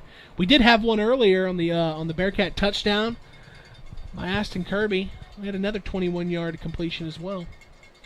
Wyatt Smith takes a snap, looking back to throw, and he pump fakes and keeps it, but he's going to scramble. He's going to have some room, and he throws a bullet there to Cade Carter, who makes the catch out across the 40, and that's a spot that's 3 yards shy. Spot. He caught the ball at the 41, and they're going to mark it at the 39.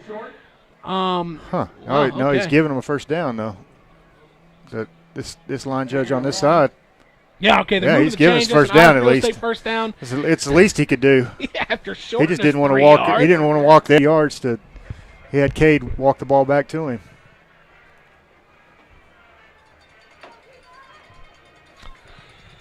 Two receivers left, tight end left, running back left, Aydon Cox on the right all alone, and they're going to be looking left to throw the ball, and they hit receiver out for about 9 yards. Crew Chandler there in the slot, running a curl route, 9 yards.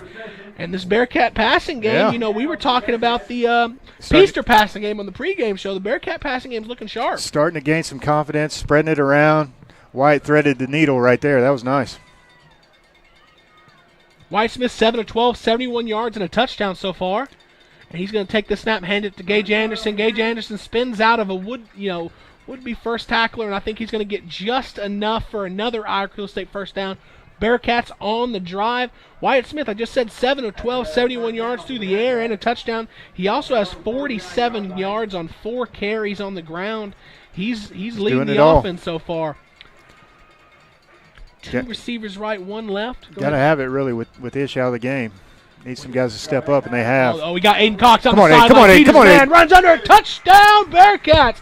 Beautiful 51-yard Bearcat Nutrition Den big play for a Pelzel Printing touchdown. It's just a matter of time before him and Aydon Cox get on the same page. Sir, big play by the brother of Jay. Hey, that was a bit of a reach, what can but he we're say? almost there. We'll find one. We'll find one for him. But they're going to swing the gate for a Nick's Italian PAT, but Aydon Cox ran right by his corner, and Wyatt Smith put it right on him for the big play touchdown. Elias Alejos, PAT is up. Good snap, good hold. And it is good. 137 fit body gym check, 137 left in the Ernesto's Mexican Restaurant first quarter. Your Bearcats have found some confidence on offense, leading 14-7. We'll be back after this. For the best Mexican food experience, visit Uncle Beto's Mexican Restaurant on the corner of Liberty Street and Highway 377 in Pilot Point. Uncle Beto's offers the freshest and most authentic flavors that you can only find in the best Mexican cuisine. Dine in, or if you prefer curbside service, call Uncle Beto's at 940-686-0143 and order your food to go. Be sure to make Uncle Beto's a part of your game night routine either before the game or up until 10 p.m. on game night. Uncle Beto's is ready to serve all you hungry football fans. Uncle Beto's is a family-owned and operated business proudly supporting the Pilot Point Bearcats. Coming out of the break, we're going to go straight to a Pilot Point feed out-of-town scoreboard. Check. Yes, sir, Ryan. Paradise is up on Boyd 14-6 with 9 minutes left in the second quarter. We got Whitesboro's up on Ponder. They've extended the lead 14-0 now, started the second quarter, and Brock has answered Bowie. They're up 21-6 with a minute left in the first quarter. You know, looking at the media guide, Chance put together some of these district records. This is going to be, before that, we'll get to a pooch kick, bounces at the 26 and dies. Dewar picks it up, but there's some Bearcats there to make the tackle, and they team up to make the tackle. But some district records going in, or some records from teams in our district going into district play.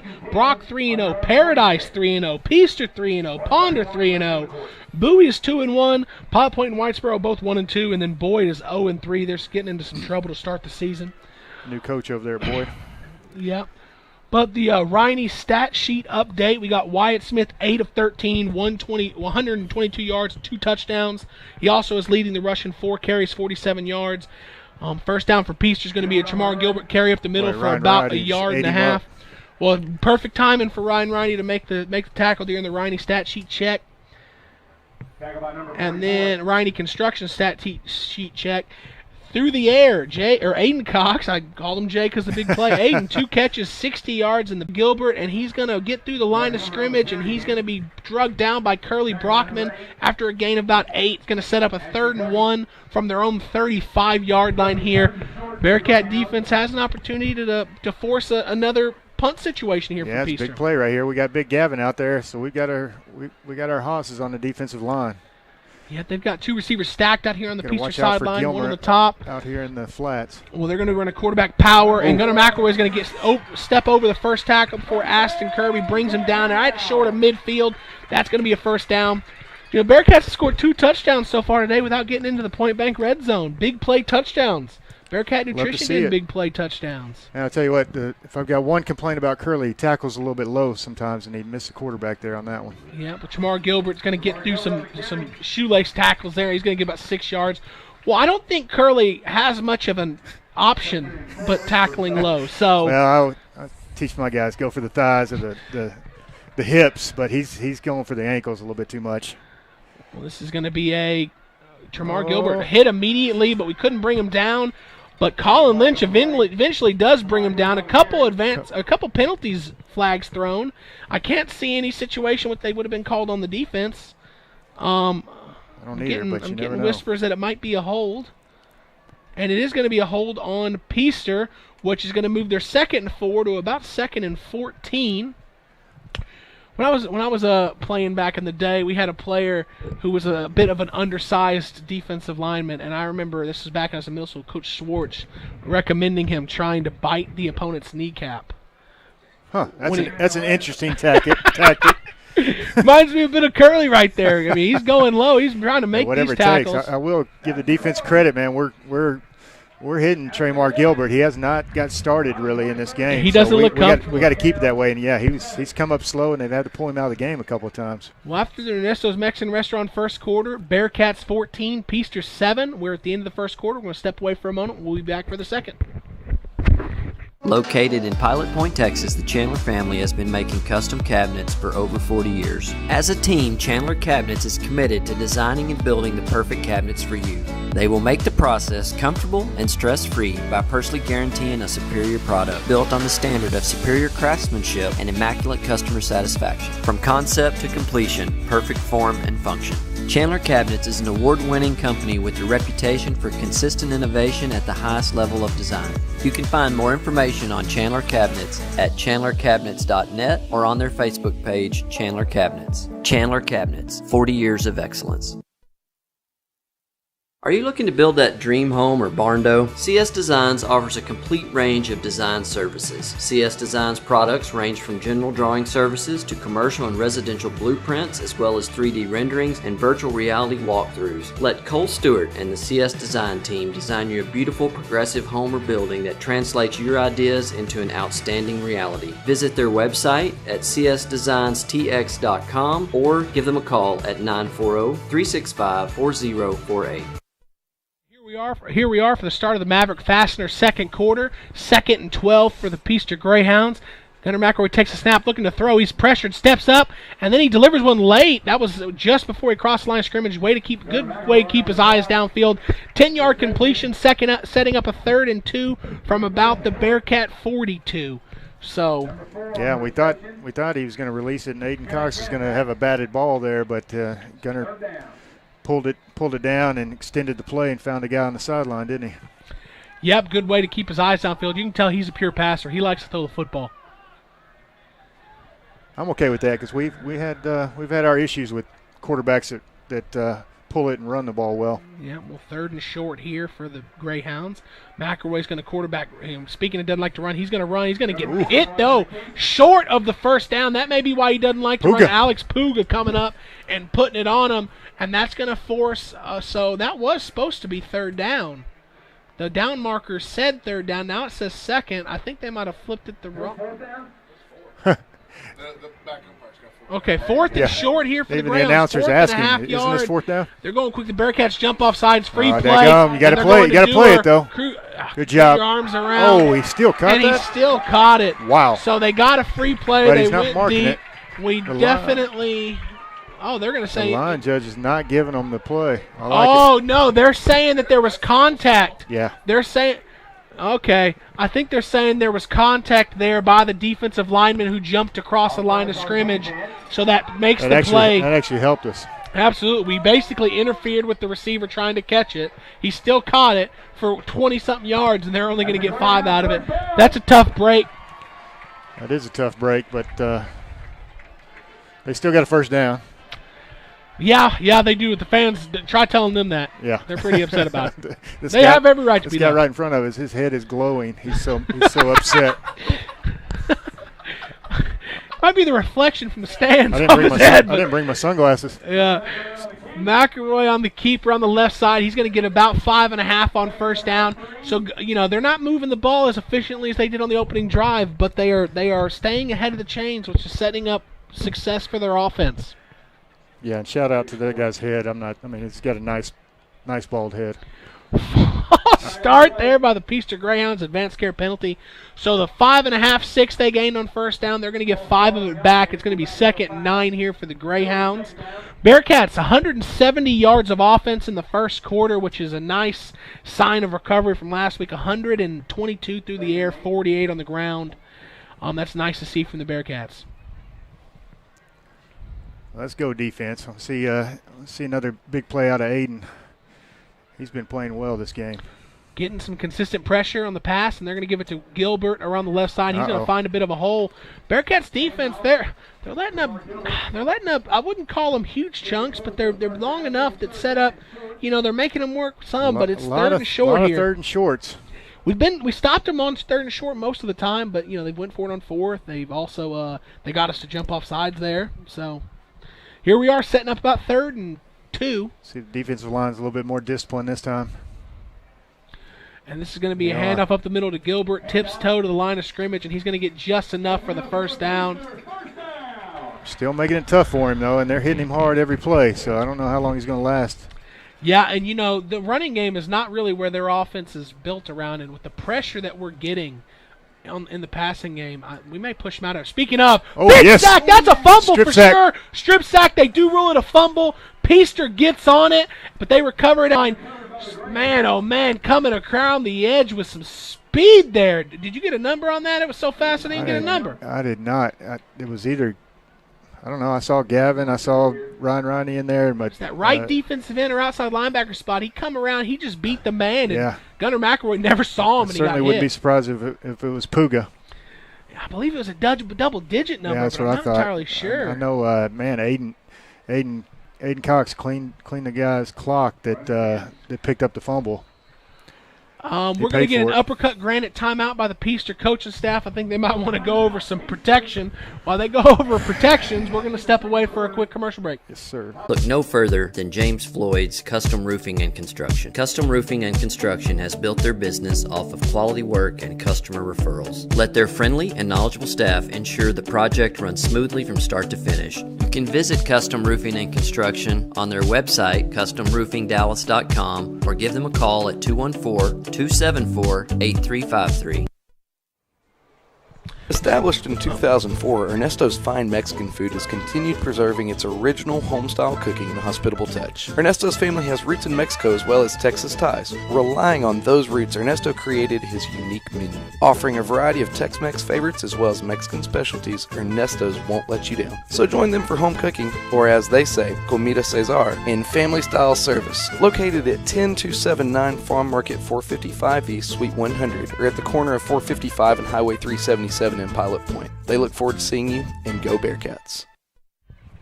Looks like Rowdy's got a crystal clear TV that he's watching on. Sideline reporter down on the sideline told us it was number 24, Cale Martin, on the big sack there, which is set up. Little Kale Crunch. Yeah, Kale I order Crunch. that at Chick-fil-A every once in a while. 25. Chris, watching my figure.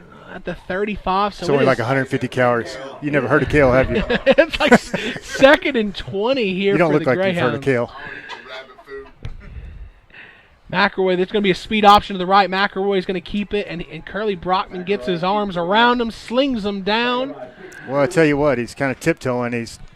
We've been hitting him. Yep, so it's going to be 3rd and 18 coming up here for the Greyhounds. Definite, well, I don't know, I'd say definite passing situation, but this long you look screens, draws, something like that. See what they want to do here. Looking over to get definitely the pace is slowed down here for the Greyhounds. Yeah, they're calling for a timeout. No, they were calling for the play clock to get reset, which it ultimately did.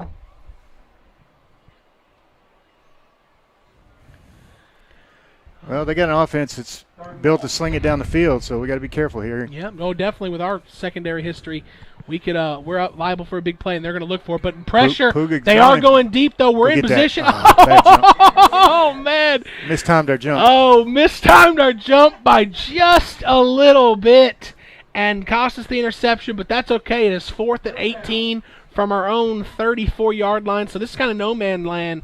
I mean, if you're Peaster. No, they're going to punt. They're going to try to pin us deep. Crew Chandler had the chance for that interception. I tell you what, Ryan, Puga laid out some punishment again on the quarterback, and he was hunched over. He's hurting. Yeah, well, that'll chase him out of trying to throw these deep routes. Is when every time he sets up to try to throw deep, he's getting hit that way. It seems to be the one thing I think that might be holding Peaster back from a dominant offense is a dominant offensive line, because these skill position players are good. That's a good punt. Rolls out of bounds at the Bearcat 5-yard line. So Kel Martin down there almost had the ball bounce and hit him, but ultimately it didn't. Bearcats are going to take 1st and 10 from their own 5-yard line when we come back. Fit Body Gym in Aubrey, Texas, owned by Mike and Becky Phillips, is your one-stop shop for all your fitness needs. At Fit Body Gym, we specialize in one-on-one training, small group training, and sport-specific training for people of all ages. We work hard to get you the results you need, whether that be weight loss, toning, building muscle, or just wanting to live a healthier lifestyle. Stop by Fit Body Gym today, located at 106 North Highway 377, or call 972-768-9994.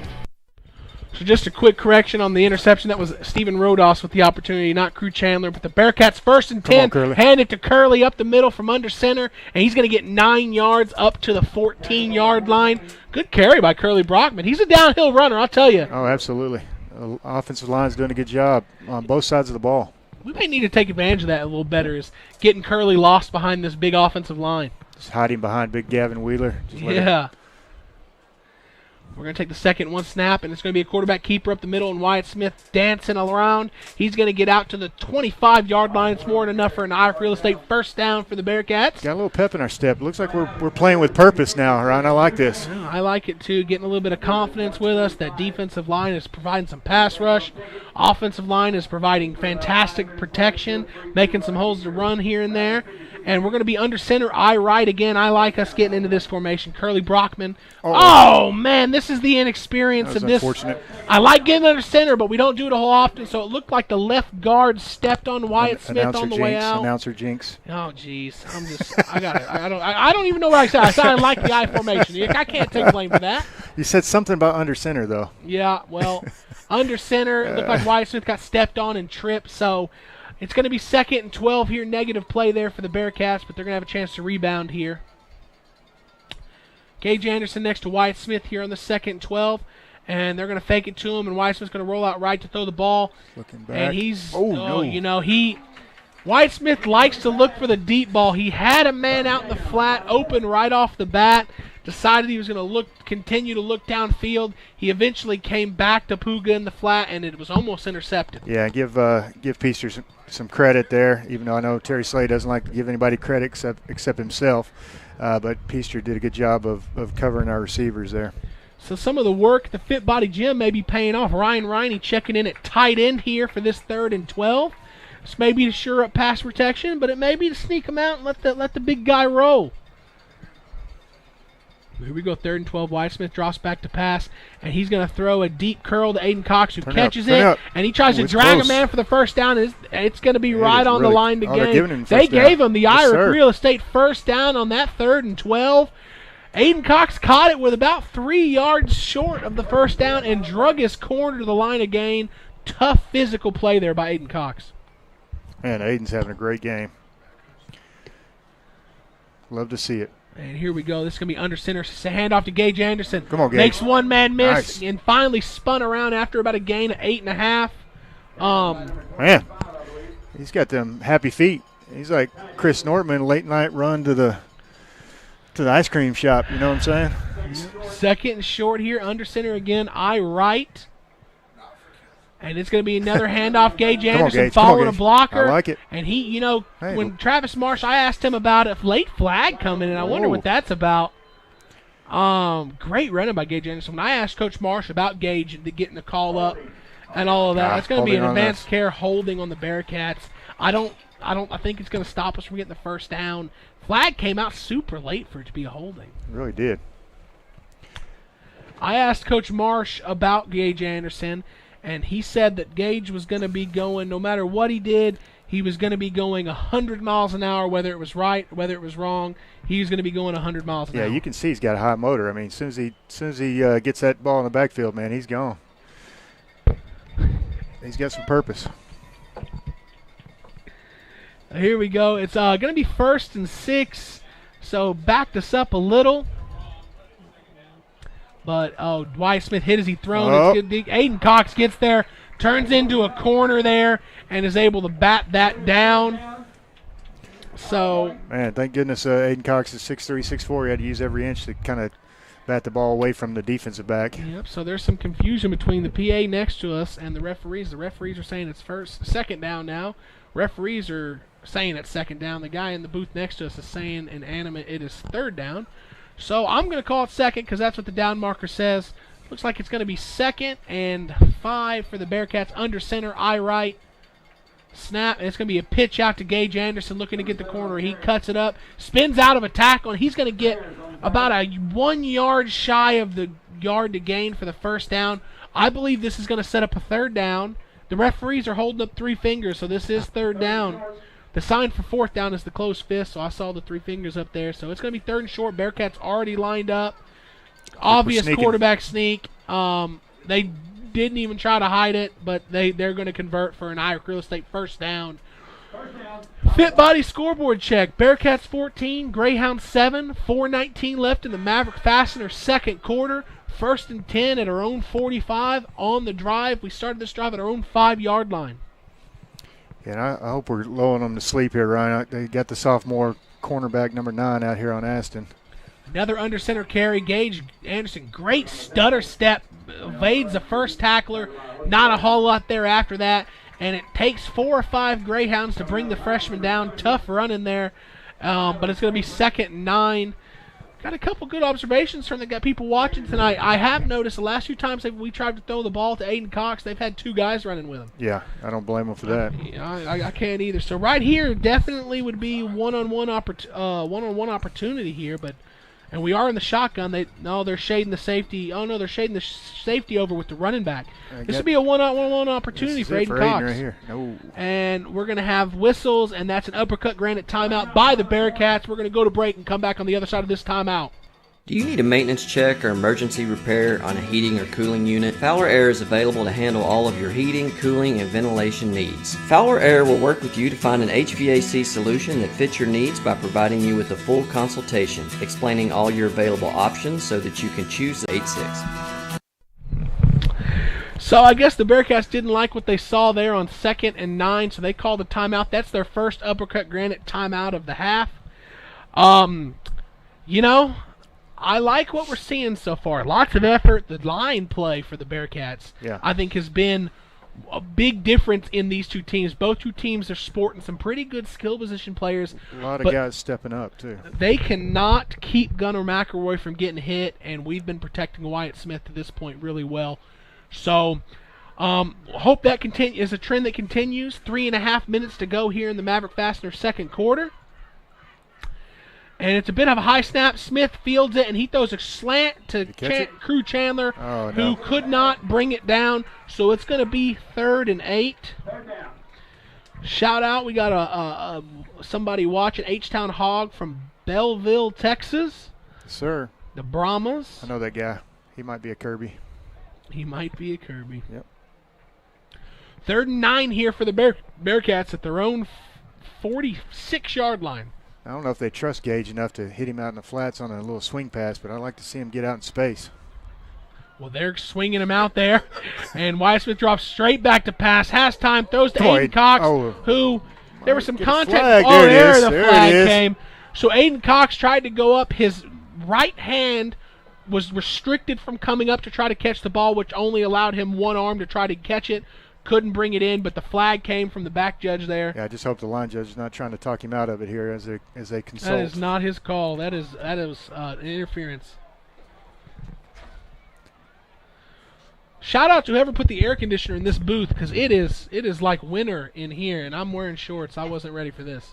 I know, man. It turned into hoodie weather this week, and I meant to bring it in my bag, but I did not bring a sweatshirt. Feels like Chris and Jackie Nortman's apartment. They keep that thing at like 58 degrees.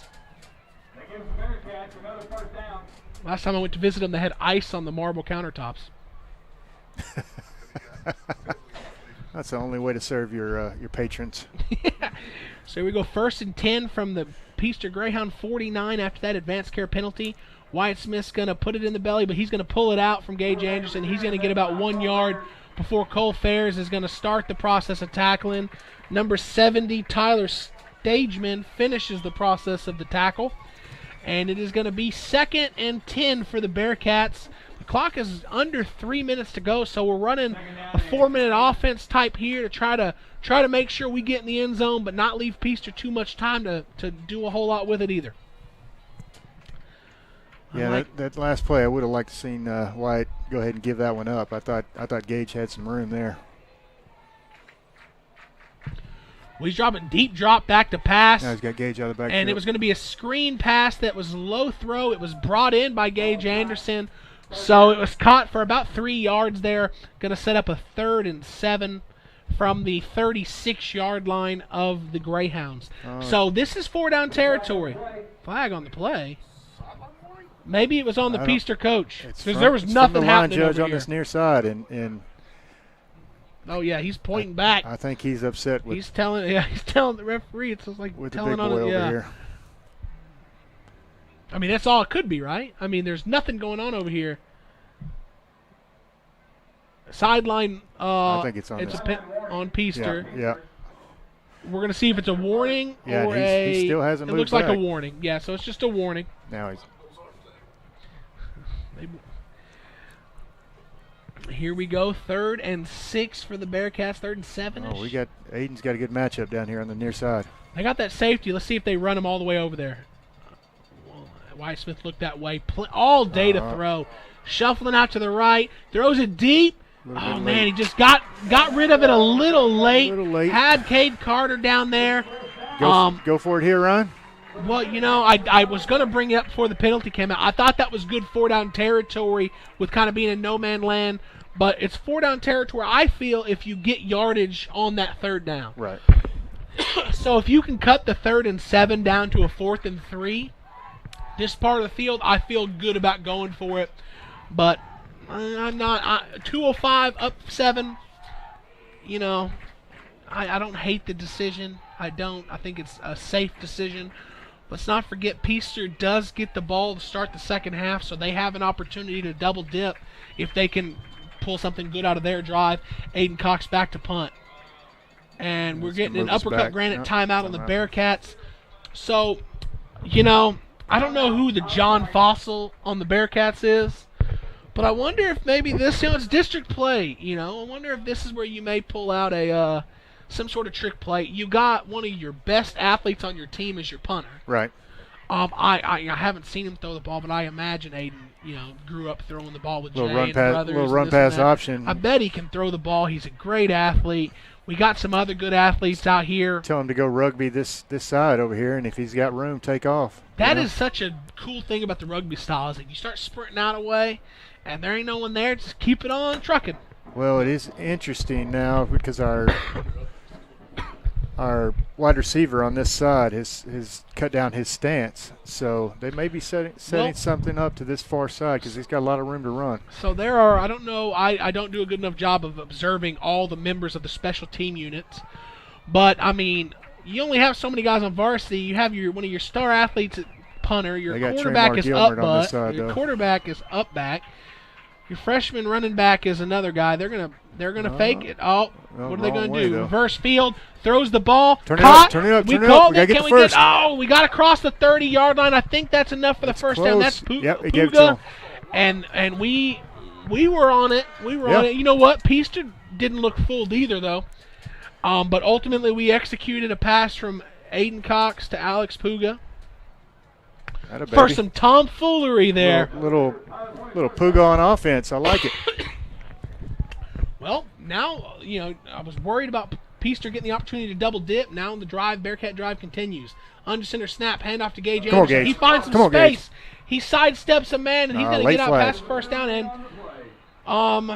Cole Ferris is pleading his case like he drew that penalty, maybe a hold on Aaron Strittmatter, maybe. We're going to get the call. A hold on the Bearcats. So 1 step forward, 2 steps back for the Bearcats on that drive right there. So it's going to go from 1st and 10 to 1st and 20. 1:31 left in the Maverick Fastener second quarter. Man, this is huge, Ryan. I feel like if we get points here, it's going to make a big difference in this ball game. It could be. It definitely could be. And it's one of those things, this time of the game, time, yardage, we need to start maybe going down the field some, and we've been getting the protection that should allow that. So this is going to be play action, rolling out the pass, and we do throw it deep. Asten Kirby fights off a defender, and he gets it. Of course. They're going to call him. Of course. They're going to reverse the cab. They're going to reverse the cab him.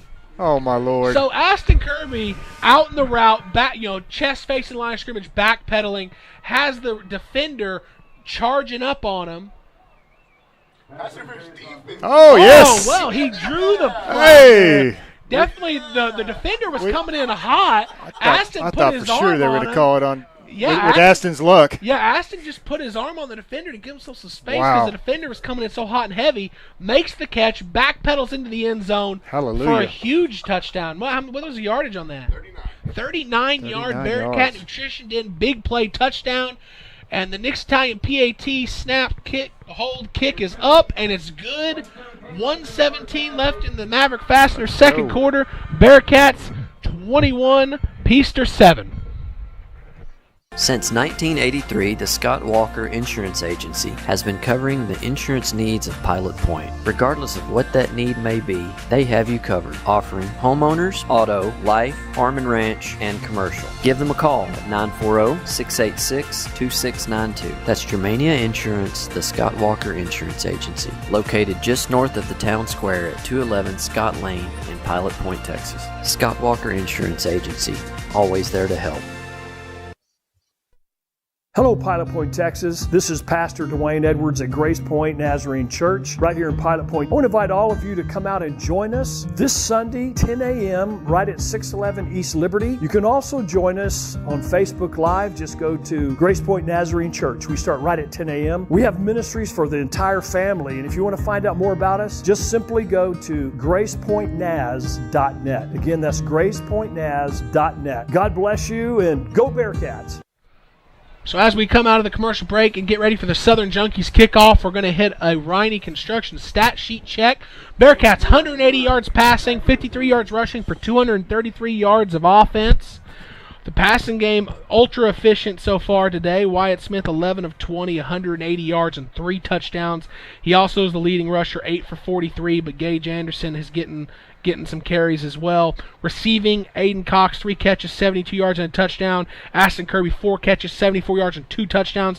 This Southern Junkies kick is deep and is returnable by Dewar. Come on, and boys. Gage Anderson's going to need to make a tackle here, and he pushes Dewar out of bounds just shy of the 50. So with 1:08 left in the second quarter, Peaster's going to have good field position to try to get an opportunity to double dip here with the possession to end the first half and to start the second. Yeah, the freshman's coming up big. Gage Anderson right there. It's a good job keeping that Caden Dewar contained on that kick return. Well, Peaster's to the line quick here. 2 receivers right, 2 left, 1 running back next to McIlroy. McIlroy is going to take the snap. He's going to look to throw a quick out route, and he hits Dewar. And Crew Chandler's going to have to come and try to push him out of bounds. He slows him down. And there's Kel Martin again coming and putting some contact to him and getting him out of bounds. Yep. Kel's running around this week. He's playing hard. Making plays. A lot of guys making plays that are stepping up tonight. Total team effort. Love to see it. So here we go. 1st and 10 from the Bearcat 39. Motion right to left.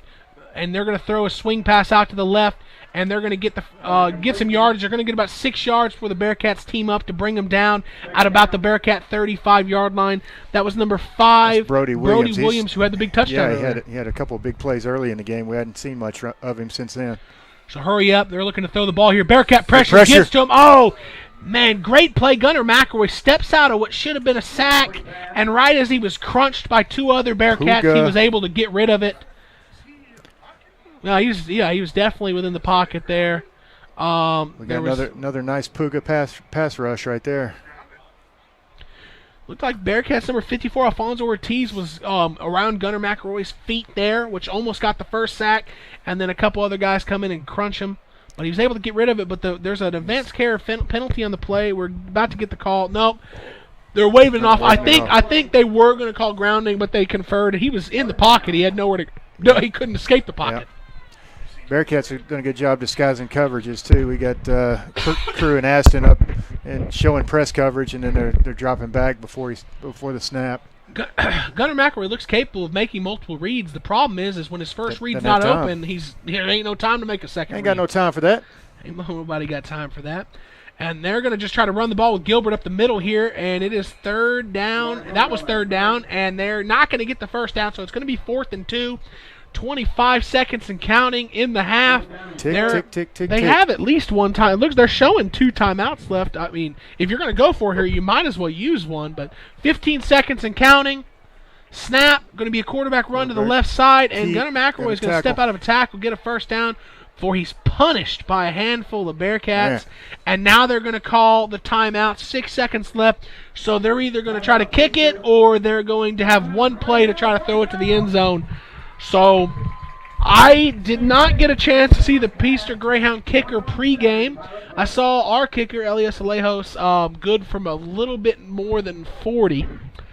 So I'm unaware of their kicker's reach. I am too. Who is their kicker? Right, for the half ends here, we're going to try to pull up a Pilot Point feed, out-of-town scoreboard check some district matchups. This district matchup is 21-7 with 6 seconds left in the first half. Yeah, Ryan, we got Paradise has established a nice lead over Boyd at halftime. Paradise is up 28-6. We got Whitesboro's up 21-6 with 7 minutes left in the second quarter over Ponder. Okay. And then looks like Brock's got their game in hand now. Almost halftime, 30 seconds left until halftime. Brock Eagles are up 40-6 over Bowie, and Brock's ranked number 2 in state at the moment. It looks like Peaster and Ponder might be taking their first loss of the season tonight. When I saw that in the media guide that they were all 3-0, I'm like, that's a lot of 3-0 teams in our district right now. Is. But here we go. So they're going to line up in the offense. They're going to go for it. 6 seconds left. I imagine that this, keep them in front of you and just bat the ball down. They're going to drop straight back to pass, and they're throwing it deep. Crew Chandler in good position, and he bats it down. Perfect. Good coverage. Dewar got in front of him at the very end. The Peaster crowd thought it was a bit physical there in the end zone. I don't know. I don't even think it could. I felt like it was good. I mean, in the end, it's not the difference between them scoring a touchdown or not. They're pretty deep in. But into the first half here in Peaster, Texas, your Bearcats 21, Peaster Greyhounds 7. We're going to go to commercials during half, and we're going to have the band and the cheerleaders, and we'll be back for football in the second half. 10 years ago, a Cowgirls kennel opened with a unique approach to dog boarding. At a Cowgirls kennel, your dog will stay in a 12 by 12 area. Let me say that again. Your dog will stay in a 12-foot by 12-foot area. That's larger than most guest bedrooms. If you have more than one dog, they can stay together. Their professional staff will give you the peace of mind so you can enjoy your trip. A Cowgirls kennel is not just for dogs. They can accommodate your cat in their brand new catchawary. Make your reservations today at 940-600-2853. Your dogs will thank you for it. Advanced Care Veterinary Hospital, Pilot Point, has been caring for animals around the Pilot Point area for the past 30 years. Large and small pets can expect a quality experience unmatched by other clinics. Advanced Care Veterinary Hospital of Pilot Point offers all the services you'd expect from your veterinarian. They provide preventative care, which includes vaccinations, flea, tick, and heartworm prevention. They also provide sick animal care, surgical, and dental needs with their full-service lineup. Good luck to the Bearcats this season from Advanced Care Veterinary Hospital of Pilot Point, where pets are family. Hi, I'm Jackie Collins, and I am a wellness coach and owner of the Bearcat Nutrition Den. Do you want more energy to feel great, lose weight, and improve health? If your answer is yes, then get in touch today. Get your day started with the delicious healthy meal replacement shake and energizing tea. Come and see me today at the Nutrition Den located at 432 South Highway 377, Pilot Point, Texas. I'm Jackie Collins, and I look forward to seeing you guys. Hey Bearcat fans, time is running out to be a webcast sponsor for the 2021 Pilot Point football season. Last year, our Pilot Point webcast had just under 30,000 views. If you want an advertisement that speaks directly to the community of Pilot Point, our webcast ads are the way to go. Contact us today and we'll find an advertising opportunity that fits your budget. Don't miss your chance to be part of a winning team. Go Bearcats! For the best Mexican food experience, visit Uncle Beto's Mexican Restaurant on the corner of Liberty Street and Highway 377 in Pilot Point. Uncle Beto's offers the freshest and most authentic flavors that you can only find in the best Mexican cuisine. Dine in, or if you prefer curbside service, call Uncle Beto's at 940-686-0143 and order your food to go. Be sure to make Uncle Beto's a part of your game night routine either before the game or up until 10 p.m. on game night. Uncle Beto's is ready to serve all you hungry football fans. Uncle Beto's is a family-owned and operated business proudly supporting the Pilot Point Bearcats. Located in Pilot Point, Texas, the Chandler family has been making custom cabinets for over 40 years. As a team, Chandler Cabinets is committed to designing and building the perfect cabinets for you. They will make the process comfortable and stress-free by personally guaranteeing a superior product built on the standard of superior craftsmanship and immaculate customer satisfaction. From concept to completion, perfect form and function. Chandler Cabinets is an award-winning company with a reputation for consistent innovation at the highest level of design.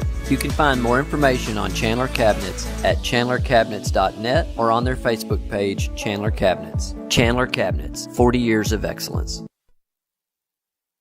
Are you looking to build that dream home or barn-dough? CS Designs offers a complete range of design services. CS Designs products range from general drawing services to commercial and residential blueprints, as well as 3D renderings and virtual reality walkthroughs. Let Cole Stewart and the CS Design team design you a beautiful progressive home or building that translates your ideas into an outstanding reality. Visit their website at csdesignstx.com or give them a call at 940-365-4048. Hey Bearcat fans, living in North Texas, you know all about bad weather. When bad weather does strike, look no further than James Floyd's Custom Roofing and Construction. Custom Roofing and Construction has built their business off of quality work and customer referrals. Let their friendly and knowledgeable staff ensure the project runs smoothly from start to finish. You can visit Custom Roofing and Construction on their website, customroofingdallas.com, or give them a call at 214-274-8353. Established in 2004, Ernesto's Fine Mexican Food has continued preserving its original home-style cooking and hospitable touch. Ernesto's family has roots in Mexico as well as Texas ties. Relying on those roots, Ernesto created his unique menu. Offering a variety of Tex-Mex favorites as well as Mexican specialties, Ernesto's won't let you down. So join them for home cooking, or as they say, Comida Cesar, in family-style service. Located at 10279 Farm Market 455 East, Suite 100, or at the corner of 455 and Highway 377 in Pilot Point. They look forward to seeing you, and go Bearcats. Fit Body Gym in Aubrey, Texas, owned by Mike and Becky Phillips, is your one-stop shop for all your fitness needs. At Fit Body Gym, we specialize in one-on-one training, small group training, and sport-specific training for people of all ages. We work hard to get you the results you need, whether that be weight loss, toning, building muscle, or just wanting to live a healthier lifestyle. Stop by Fit Body Gym today, located at 106 North Highway 377, or call 972-768-9994.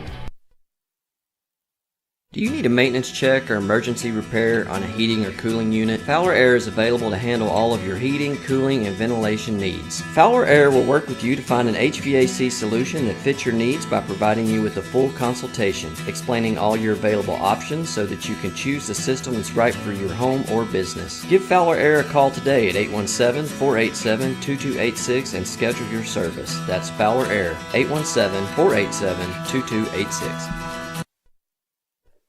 Since 1983, the Scott Walker Insurance Agency has been covering the insurance needs of Pilot Point. Regardless of what that need may be, they have you covered, offering homeowners, auto, life, farm and ranch, and commercial. Give them a call at 940-686-2692. That's Germania Insurance, the Scott Walker Insurance Agency, located just north of the town square at 211 Scott Lane in Pilot Point, Texas. Scott Walker Insurance Agency, always there to help. Hello, Pilot Point, Texas. This is Pastor Dwayne Edwards at Grace Point Nazarene Church, right here in Pilot Point. I want to invite all of you to come out and join us this Sunday, 10 a.m., right at 611 East Liberty. You can also join us on Facebook Live. Just go to Grace Point Nazarene Church. We start right at 10 a.m. We have ministries for the entire family, and if you want to find out more about us, just simply go to gracepointnaz.net. Again, that's gracepointnaz.net. God bless you, and go Bearcats! Russell Pelzel with Hometown Pharmacy has built a reputation on providing only excellent service and support to the Pilot Point community. You can depend on Hometown Pharmacy to deliver the best customer service along with a selection of quality healthcare products. When you use Hometown Pharmacy, you will work with a knowledgeable and understanding staff who will help you find the right products and solutions tailored to fit your lifestyle, as well as equipment that will integrate into your daily life. Contact Hometown Pharmacy at 940-686-0123. Independent Financial offers big bank benefits with a hometown feel. Their personalized financial solutions can help turn life's challenges into new opportunities. Independent's business banking is powered for growth, and they support innovation and new ideas. Independent Bank's digital convenience allows you to bank how, when, and where you want. Independent Financial is the premier regional bank with 90-plus locations across Texas and Colorado. Independent Financial. Visit them at ifinancial.com. Independent Financial is a trademark of Independent Bank, member FDIC. I'm Chance Kirby, the broker at Irick Real Estate. Don't let just anyone handle the single largest investment that your family may ever make. Trust that process to a local office that knows the area and will handle your transaction ethically and responsibly. You can find Irick Real Estate at pilotpoint.com or feel free to call me directly at 940-300-6900. Irick Real Estate, serving the area since 1952. Enjoy that old-time country feel at the Martin General Store, located in downtown Pilot Point on the historic Pilot Point Square. The best way to describe the general store is it has a little bit of everything, from Circle-y candles to specialty jams, dressings, sauces, home decor, kitchen decor, goat's milk soap, jewelry, a large assortment of old-time candy, nostalgic toys and books, pet toys and treats, greeting cards and gift wrap. She also serves cold drinks, and last but not least, Beth Marie's ice cream. That's Martin General Store, a little bit of everything. Maverick Fasteners is your go-to stocking distributor, carrying a full line of fasteners including bolts, nuts, sockets, screws, washers, pins, keys, hex caps, threaded rod, and other fastener-related products. Maverick Fasteners is centrally located in the U.S., which allows them to ship quickly and consistently worldwide, offering same-day shipping on all orders received by 12 p.m. Central Time. Learn more about Maverick Fasteners at mavfast.com. Hey Bearcat fans, this is Coach Marsh. I know that whenever practice is over and I get home late, the first place I think of is Nick's Italian. You can go to Nick's Italian or you can call it at 940-686-2520. You get great quality food at a great price, not to mention the friendly service that you receive from Nick and his staff. Nick's has been family owned and operated since 2003. You can find the restaurant at 1340 South Highway 377 in Pilot Point, Texas. Support a veteran owned business in Nick's Italian. Call Nick's Italian and they'll take care of you. Go Bearcats. Curtis and Holly Peacock are proud supporters of Pilot Point ISD. The Peacock family wants to wish all students in the Pilot Point ISD a great 2021-22 school year and encourage them to continue making our community proud. The success of our school district is a true reflection of the quality of students here in Pilot Point. It is always a great day to be a Pilot Point Bearcat. Hi, I'm Greg Pelzel. Here at Pelzel Printing, we do custom embroidery, custom screen printing, and promotional product. You can reach Greg Pelzel at 940-453-5443. Go Bearcats. Point Bank is proud to support the Pilot Point Bearcats 2021 football season. Open your real free checking account with Point Bank and show your Bearcat pride with a Point Bank school logo, custom to the school logo on the front. Visit pointbank.com to know more. Point Bank. Your neighbors love us. You will too. Member FDIC. Pilot Point Feed Store is a locally owned, family-run business built on service. Established in 2000, fashion of feeds for all types of animals. While you're there, be sure to visit the retail department and boutique, offering name-brand clothing like Double D Ranch and Tasha Palese. They also have ranch supplies, deer feeders, cooking grills, home decor, furniture, gifts, and much, much more. Pilot Point Feed, more than just a feed store. The National Fellowship of Raceway Ministries provides Christian outreach for auto racing all across the United States at dirt tracks, short tracks, and racing venues that include NASCAR, IndyCar, and ARCA racing, and many other series. We train chaplains and create opportunities for local churches to get involved in fan outreach. We understand competition in sports events, and we work hard to provide a positive influence in the midst of auto racing action. Learn more at racewayministries.org. And meanwhile, go Bearcats. 10 years ago, a Cowgirls Kennel opened with a unique approach to dog boarding. At a cow will stay in a 12 by 12 area. Let me say that again. Your dog will stay in a 12-foot by 12-foot area. That's larger than most guest bedrooms. If you have more than one dog, they can stay together. Their professional staff will give you the peace of mind so you can enjoy your trip. A Cowgirls Kennel is not just for dogs. They can accommodate your cat in their brand new catchawary. Make your reservations today at 940-600-2853. Your dogs will thank you for it. Advanced Care Veterinary Hospital, Pilot Point, has been caring for animals around the Pilot Point area for the past 30 years. Large and small pets can expect a quality experience unmatched by other clinics. Advanced Care Veterinary Hospital of Pilot Point offers all the services you'd expect from your veterinarian. They provide preventative care, which includes vaccinations, flea, tick, and heartworm prevention. They also provide sick animal care, surgical, and dental needs with their full service lineup. Good luck to the Bearcats this season from Advanced Care Veterinary Hospital of Pilot Point, where pets are family. Even if the perfect backyard includes an outdoor kitchen, fire pit, or more, Sunset Pools of North Texas does it all. Shane Blagg, the owner, is a proud Bearcat alum who has built pools in the Pilot Point area for over a decade now. Good luck to the Bearcats this season from Sunset Pools of North Texas, where your backyard dreams become a reality. You can visit Sunset Pools at sunsetpoolsntx.com. That's sunsetpoolsntx.com. In 2014, Uppercut Granite was founded with the mission to provide the highest quality fabrication and installation services to home builders, homeowners, and commercial contractors in the DFW and southern Oklahoma areas. With more than 50 years of combined experience in the countertop fabrication industry, the partners of Uppercut Granite possess the skills and expertise necessary to complete even the most difficult projects. Visit Uppercut Granite showroom at 1235 JC Lane in Pilot Point, Texas, or call 940-765-3525 to schedule an appointment. Go Bearcats!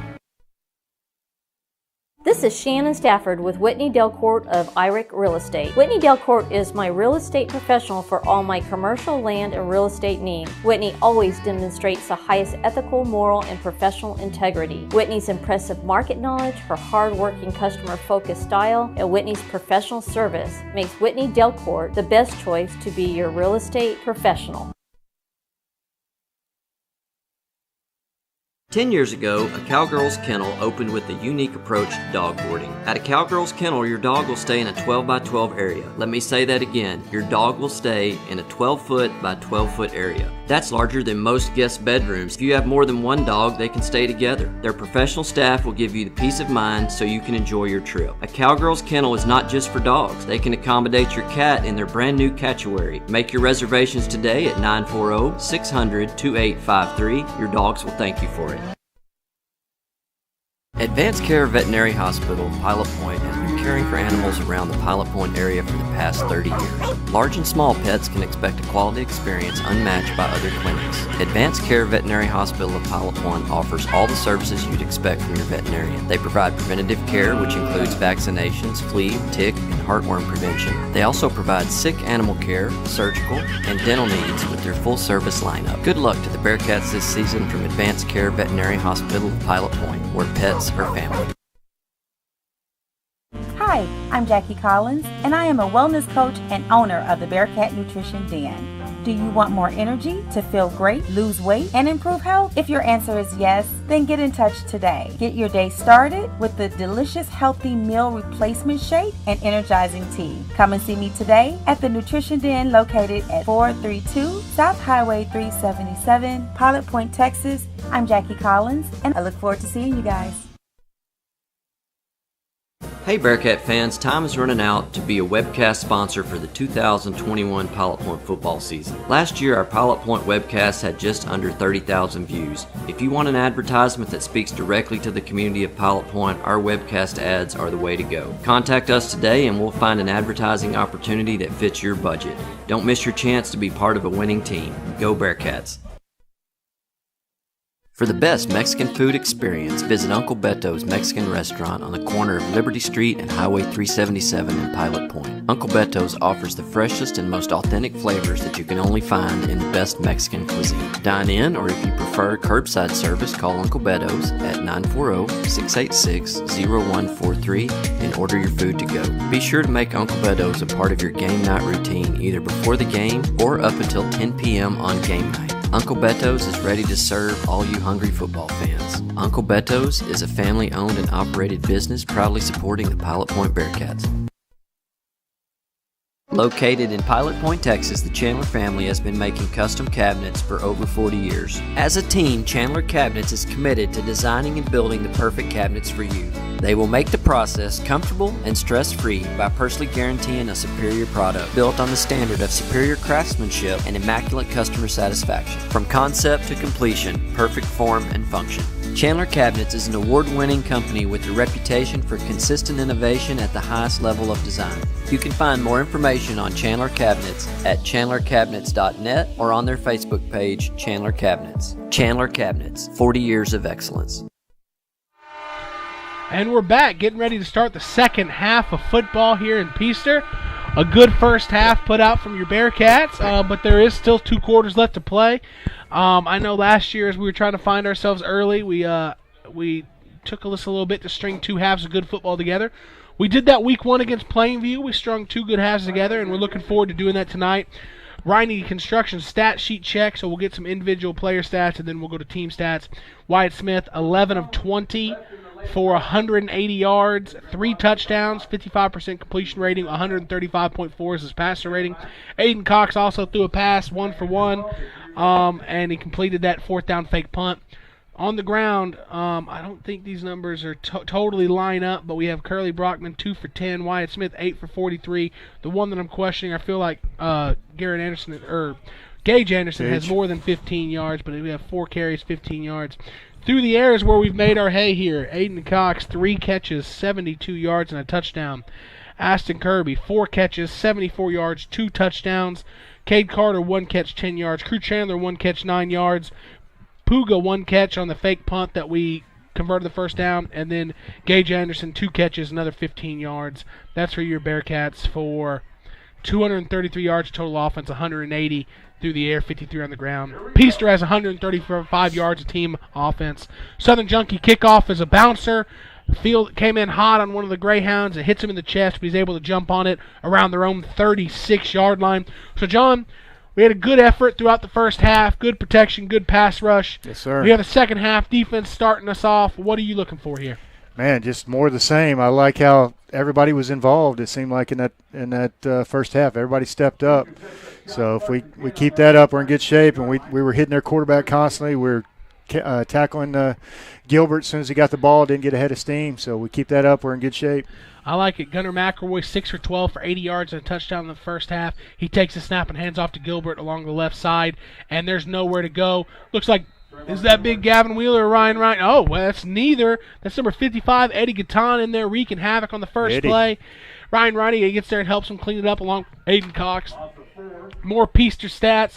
McIlroy, 8 carries, 30 yards. Gilbert, 8 carries, 23. Through the air, the big one was a big long pass to number 5 Williams. He has 2 catches, 34 yards, and the touchdown. 2 catches, 18 yards for Dewar, 1 for 18 yards for Gilbert, and 1 for 10 yards for Canifax. That's your first half stats.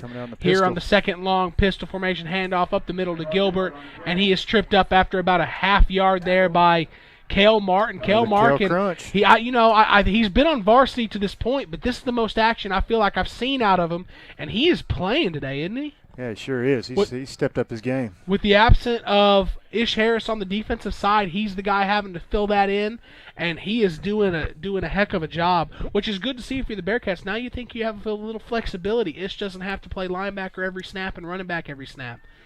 Snaps a bit hot, pressure on Gunner McIlroy. He escapes, and he's going to deliver a good ball down the Paw Point sideline.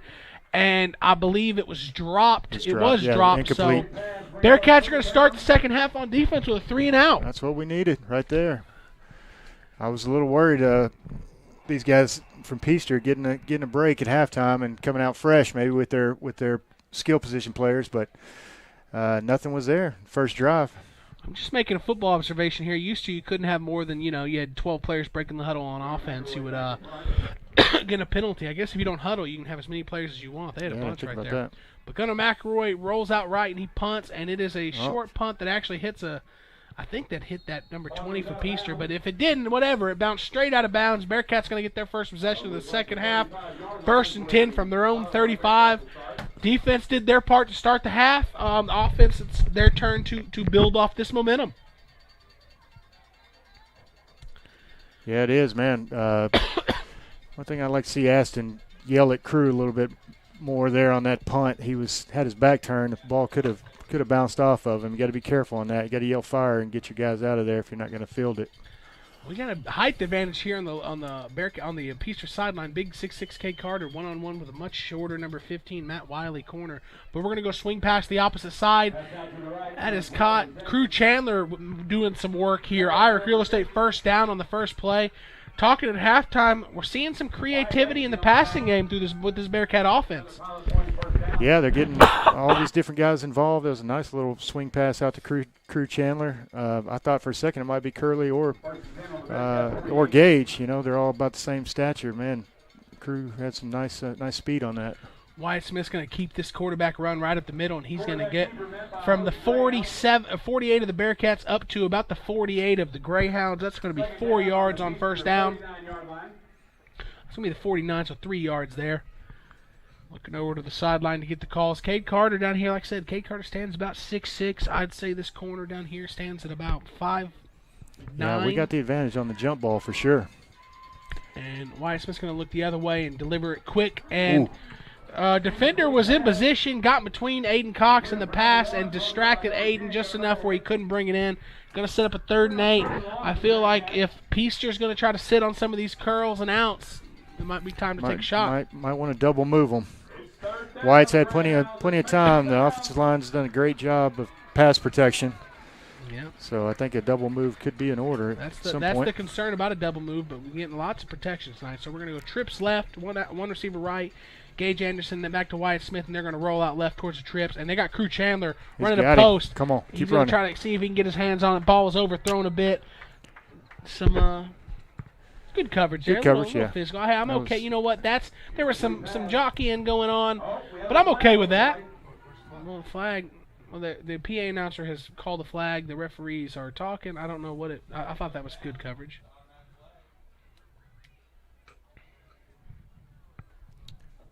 Yes, looks like he's consulting with the Peaster coach to see what they want to do here. Blocking the back on an incomplete pass, eh? Interesting call. Declined by Peaster there, so it's going to be 4th and 8 for the Bearcats here, and they're going to send the punt team out. I'm not going to predict a fake punt on this one. I think we'll play this one honestly. Yeah, I don't think right at midfield, probably not going to fake it, but we'll see. Hey, 4th and 8, Aydon Cox, he's going to take that and he's going to punt it.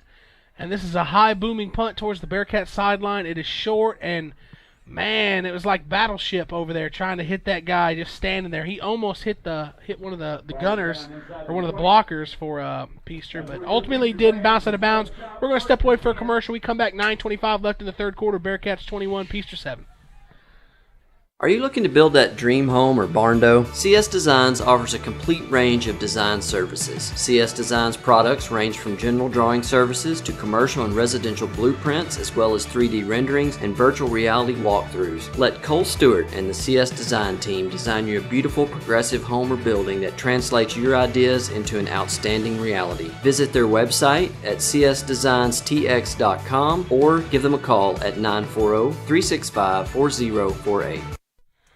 So as we come out of the break, we missed first down, which was a sack by the Bearcat defense. Cale Martin, Alex Puga, and the Bearcat defense is really getting after the quarterback here. Yeah, you know, I don't want to pat myself on the back like Terry Slay too much, but I did call the pass rush as being a key to the game, right? Oh, well, nice. Swing pass there. That's a way to avoid some of this pressure.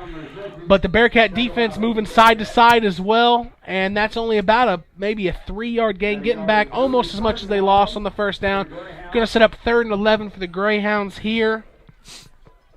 Thanks for the concern in the chat about my little cough. I just needed a little bit of water, but I appreciate all you guys looking out. Yeah, I'm trying to give you the horse dewormer, but you won't take it. It's weird. It's a little pasty. I don't want you to overdose on it. Motion right to left, looking to pass, throw the ball. It's going to be caught, and immediately the tackle is made. That is number 3, Colin Lynch, getting out there, outside linebacker getting out there making the tackle for looks to be a no gain. It's going to be 4th and 11. Bearcats defense been on the field 6 plays, and we're forcing the 2nd punt of the game. Man, Bearcat defense has really stepped up in this game. across the board. So there's Asten doesn't look sure that they're going to punt it, but low snap. They do punt it, and it's going to go over Asten's head and take a Greyhound bounce. And after the Greyhound bounce and roll, the Bearcats are going to get the ball 1st and 10 at the Greyhound 49. We're going to step away for a quick commercial, and we'll be back for the next play. Hey Bearcat fans, living in North Texas, you know all about bad weather. When bad weather does strike, look no further than James Floyd's Custom Roofing and Construction. Custom Roofing and Construction has built their business off of quality work and customer referrals. Let their friendly and knowledgeable staff ensure the project runs smoothly from start to finish. You can visit Custom Roofing and Construction on their website, customroofingdallas.com, or give them a call at 214-274-8353. And we're back just in time for this first play. Under center, I right formation. Gage Anderson is the tailback, and he's going to get the first carry, sidestep, and find the hole and get up for about 4 yards from the 49 to the Greyhound 45-yard line. Gage Anderson's got a little juice, doesn't he? Yeah, man, he's provided a little something extra tonight. It's good to have him up on varsity. We certainly needed him. I feel, Curly's Curly's more of a tough runner. Hit the hole, hit somebody. Gage is a little more shifty. He looks like he can develop into a big play threat at the running back position. And they're going to go back to him, and he's going to find that pole, and he's going to bounce out to the left side. 30, slung around just inside the 30. That is from the 45 down to the 30, so that's a 15-yard carry by Gage Anderson, a Bearcat Nutrition Den big play, and that's Gage Anderson's first Bearcat Nutrition Den big play on varsity. He's a good-looking football ball player, man, that Gage Anderson. I know he's been working hard for a long time, and seeing it on social media. Under center, I right. They're going to pitch it out to him, and he's going to pick up a block and get the edge around the 30, 25, and he's going to going to try to tackle him, but they can't tackle him until after he crosses for another Irish Real Estate first down. He's quick, man. Yeah. He got a good block by Puga there to set the edge, and it allowed him to get outside. Puga didn't actually seal the defender. He just got his feet out from under him just long enough, and Gage Anderson took advantage of it. Yeah, Coach Marsh is right. He goes 1,000 miles an hour for sure.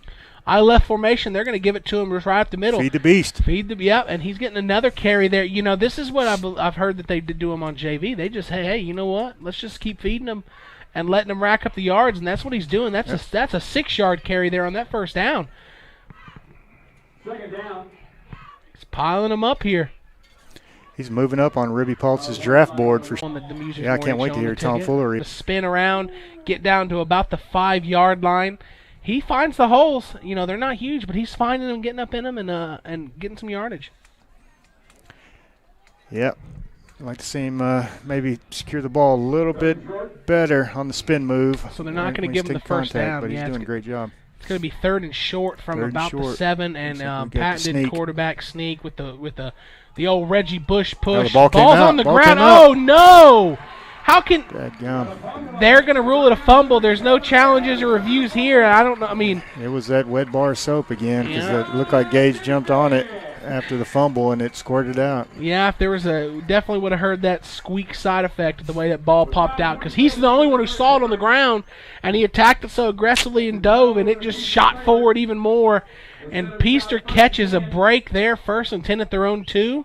But that is in itself with the way they've protected Gunner McIlroy. That could be a problematic for him. Let's go after him here, guys. First play is going to be a quarterback power, and he might get out to the 5. A flag come in, and it's going to be. It looks like the Bearcats lined up offsides, advanced care penalty. So that itself is going to bail him out. The run didn't really bail him out any, but that penalty is going to cut it from a 1st and 10 to a 1st and 5, give him a little room to breathe.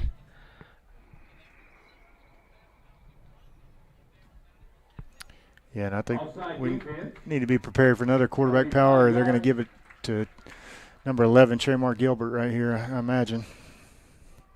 Riney and Eddie Gatan. Really doing a good job between the tackles, controlling the line of scrimmage. Yeah, if he does a play action, pulls this out right here, he's going to fool me.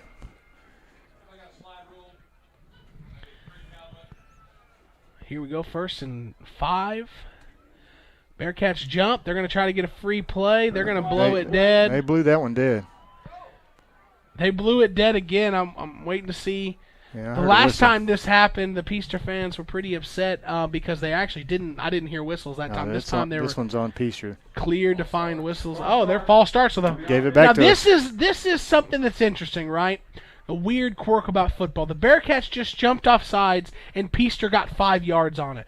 But the Bearcat, okay, well that's not really the rule. I don't believe. If it's half the distance. It should be half the distance because it's inside the 10. So 5 yards would be more than half the distance. They normally do half the distance. So I don't know if the referees know that rule, but there's a little quirk about officiating like that the Bearcats had the offsides. They were penalized 5 yards. But now that Peaster had the false start and it was inside the 10, it's half the distance to the goal, which would make it 1st and 8. Yeah, and it looks like Peaster's head coach is all over it. We'll see.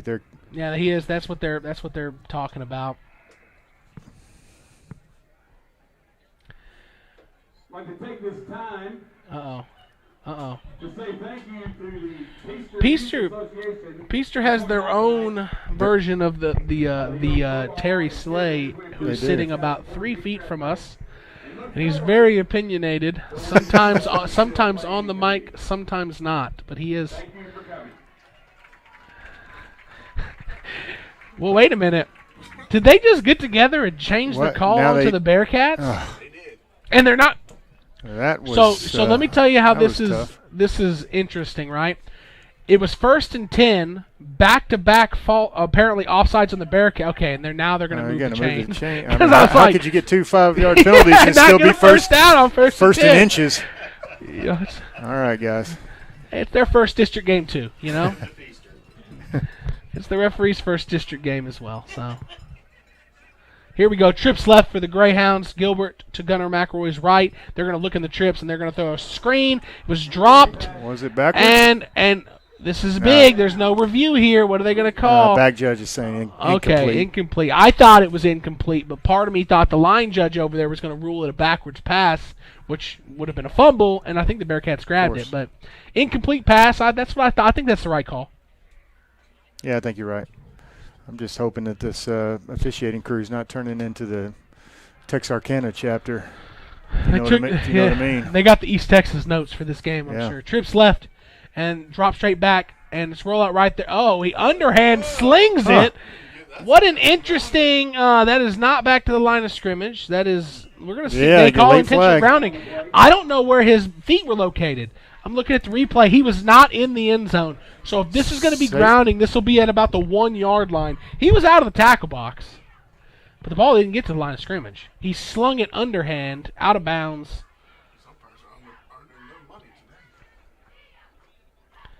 Does he know that's not the sign for intentional grounding? Neither one of those? I don't know what the call was because I thought it was intentional grounding, but neither one of those were the call. Neither one of those were the right hand motion for intentional grounding. So they're marking it back. Tell me he needs to teach the referee what the motion is for that. It's going to be 3rd and long, loss of down. They're going to mark it at about the 4. I'm assuming they're calling intentional grounding, but I don't really know. I think what they called was he threw the ball into the ground intentionally, but not intentionally grounding. Okay, all right, yeah. I think that it was just very similar to intentional grounding. Sure. Drop straight back to pass 3rd and long. They got a good play call here. Good slip screen by the running back, and Gilbert's going to break a tackle. Come on, boys. Make a tackle. We're going to have to push him out of bounds, and we do. And, man, you had a golden opportunity if you were the Bearcats, and they get a big play on the scratch and drag him down at about the 42 of the Bearcats. Gilbert's starting to get a little bit of momentum here. Big Tremar Gilbert starting to roll downhill and getting some downfield open area here. The fans are chanting for something. I don't know exactly what it is, but McIlroy's going to keep it along the right side. And big block. Crew Chandler gets knocked down, and Gunner McIlroy's hit out of bounds at about the okay. No. They're calling for a late hit. He's in bounds. Come on now. It's today's football, I guess. I guess because he was giving him it was clear he was running himself out of bounds. Asten hit him while both feet were still in play, and they're going to call a late hit on Asten. Okay, well. Well, I guess it's because the line judge had him marked out at He had him marked out at like the 15, but they, I thought he was at the 10. I That's know. what contact Yeah, was so made. maybe they just didn't blow the whistle if you mark fast him enough. out at the 15, sure, I guess that was a late hit. Okay, but he wasn't yeah. even close to out of bounds until the 10. I didn't hear a whistle. All right, so Peaster timeout. Bearcats. It looks like maybe an injury timeout. Maybe I don't entirely know. No, that's a good call. Injury Add some timeout over momentum. there. It looks like Rodas maybe needing a little bit of assistance getting off, just limping off here. So that's going to be an injury timeout. I wonder how long they're going to keep this stopped. Peaster has the momentum here. So 3:58 and counting left in this third quarter. Bearcats still holding a 21-7 lead. This is Peaster's second drive of the game. Third drive of the game. They had a couple punts. Or third drive of the half. They've had 2 punts, and then they're on the drive here. First and goal from the 8-yard line. 2 receivers wide out left, 2 receivers right. McIlroy and Gilbert in the backfield. Their line's not ready. Yeah, but okay. It's going to be a read. McIlroy's going to keep it out the backside and try to stiff arm Connor Lynch. No, Lynch. And he You're could right. not. Connor Lynch drags him down. No gain on the play. So we're going to have second and goal still from the 7 or 8 yard line. Looks like it's marked at the 8. Same formation. See, they're probably going to run the same play and maybe they'll keep it. Nope, they're going to look to pass. Got him in the Throw out the backfield. flat to Gilbert. Gilbert drops it. It's kind of a lower throw, right around knee height. And if he caught it, he had a chance. Oh, no, he didn't have a chance. Curly Brockman would have definitely ridden him down. Yeah, so he didn't have a chance to score, but he could have caught it. No chance at all. Yeah. He's thanking his quarterback right now for throwing that low, He's bailing him out. Yeah, he's had issues with his shoes and ankles tonight. Curly would have definitely snatched him up. Third and goal from the 8 for the Greyhounds. And a low snap, having trouble fielding it, and Gilbert, oh, man. So that's something, we saw something similar last week with Gunter. You know, a miscommunication on the handoff. They run into the back of the offensive lineman. The defense doesn't really know where the ball's out. Guy sneaks out from behind the line of scrimmage and gets some yardage. In this case, they get a Greyhound touchdown.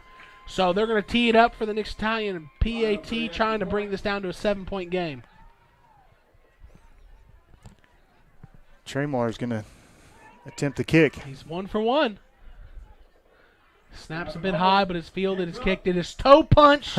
Old school style. No good. Straight ahead. So it must have been wide left. 3 fit body scoreboard check. 3:33 left in the third quarter. Bearcats 21, Greyhounds 13. We'll be back after this. Established in 2004, Ernesto's Fine Mexican Food has continued preserving its original home-style cooking and hospitable touch. Ernesto's family has roots in Mexico as well as Texas ties. Relying on those roots, Ernesto created his unique menu. Offering a variety of Tex-Mex favorites as well as Mexican specialties, Ernesto's won't let you down. So join them for home cooking, or as they say, Comida Cesar, in family-style service. Located at 10279 Farm Market 455 East, Suite 100, or at the corner of 455 and Highway 377 in Pilot Point. They look forward to seeing you, and go Bearcats. Peaster getting it teed up over here. The Peaster fans are getting rowdy over here. They have lots of energy coming to the sideline, letting the referees have it. They're cheering on the students. They are very opinionated, and but they haven't been wrong a whole lot, I don't think. But they've got the ball teed up at the 40. They were pretty upset with the calls in the first half, but they're a little bit more pleased with that drive and the calls they got on that drive, Ryan. Yeah, they got a couple of breaks there, especially. So Gilbert is going to low squib kick, bounce and fielded by Curly Brockman. He kicked it to the wrong guy. 35, 40, sidesteps, 45, dragging Greyhounds to the 50. Whoop, whoop, whoop. Bearcats going to get the ball first and 10, right about mid. Actually, I'm going to stop trying to spot the ball because these referees are seeing different things than we're seeing. Well, okay, here we go. So it's going to be marked out at the 48 of the Bearcats. So I am not the only one that feels this way about where the ball's being spotted tonight, which makes me feel better. But the Bearcats taking the field here. I right formation, 1 receiver right. Asten Kirby split way down here on the Peaster sideline. And we're going to go right back to Gage Anderson. Sidesteps, and he's going to spin back inside. And he's going to get a good 2 yards on first down. 2nd and 8 from the midfield. Yeah, we're going right back to feed and Gage. Same as last drive. It worked out until the quarterback sneak. Yeah, we haven't had such good success throwing the ball. But here we are. We had success running the ball last drive until, like you said, the quarterback sneaks snap. Oh. Miscommunication. Wyatt Smith just turns around. We snapped the ball really quickly there. I don't know if anybody was ready. Gage Anderson wasn't quite ready. Wyatt Smith did the smart thing by not forcing the pitch. But here we are, 3rd and 8. We're a little discombobulated here on offense. We need to. If momentum exists, the Bearcats are starting to lose it here. Yeah, she's a fleeting mistress. She'll leave you in a heartbeat. Got to get her back on our side. I left under center, 2 receivers left, and it's going to be a play action pass. Oh, yeah. We got. Okay, we're going to escape the pocket, throw it deep a down the holding field. Call. And it is going to be incomplete. Peaster wanted a hold, which I don't think that they were wrong, but ultimately incomplete. So here we are. This has very, very similar feelings to a game a few weeks ago, John. Yeah, it really does. And even with the officiating being a little sketchy, I mean, I don't like the feeling I'm getting right now, Ryan. They're just not very smart. All right, the ball was spotted mistakenly back at the 48. Let's put it back at the line of scrimmage, guys. It was an incomplete pass. Yeah, and thank you. Setting up to punt from the 50. Have an opportunity to really set the Peaster up with poor field position, which didn't really matter on the last drive. Snap is good, and the punt is off, and it is a good one. Oh, that's a good punt. This is a good one. It's going to be fielded at the 10. Make that tackle. And Atta, immediately wrapped up and going for a ride, Rodas. I guess there's whistles. Okay, the whistles have been blown inside the Peaster 10. Great coverage by, I think, Stephen Rodas there, who immediately wrapped up Dewar on the kick. And Dewar is not too happy. I don't know what he has to complain about. He didn't even get tackled. Like, the whistle was blown, which was a smart play. 1st and 10 from the Greyhounds inside their own 10. You really starting to feel some things shift here. The Bearcat defense needs to stand tall here. Absolutely do. The first 2 drives we were great, and that last drive had some penalties, and they got momentum. Look for big Gavin Wheeler and Ryan Riney in between there to try to stuff some of this inside run game. So come on now, we got a chance to get back. Well, they moved. The right guard for Peaster moved. I don't feel like we crossed the neutral zone. We'll see what the flag is. False start. Good. Yep, definitely some movement by Ryan Riney there, but he did not cross into the neutral zone, and the right guard for Peaster did move. So it's going to be a half the distance to the goal from the 9 to about the 4.5. So Gavin Wheeler and Ryan Riney in between trying to stuff some of this inside run game that Peaster found success on in the last drive. And that's the first thing they're going to do.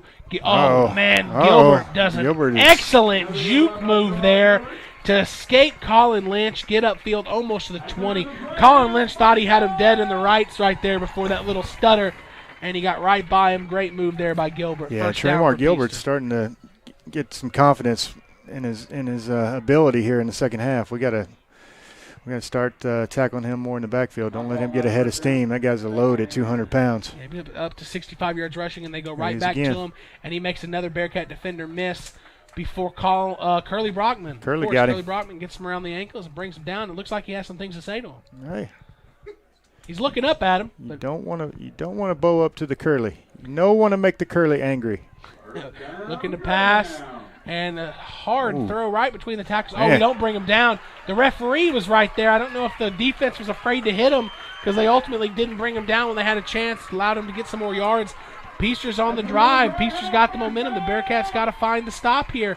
They're looking for the call. Peaster's ready to run. Got to get set defensively. And they're going to hand off. And there it is. There it is. The Bearcat defensive line getting nasty, pushing the Peaster offensive line back into Gilbert, who was tackled the moment he got the ball.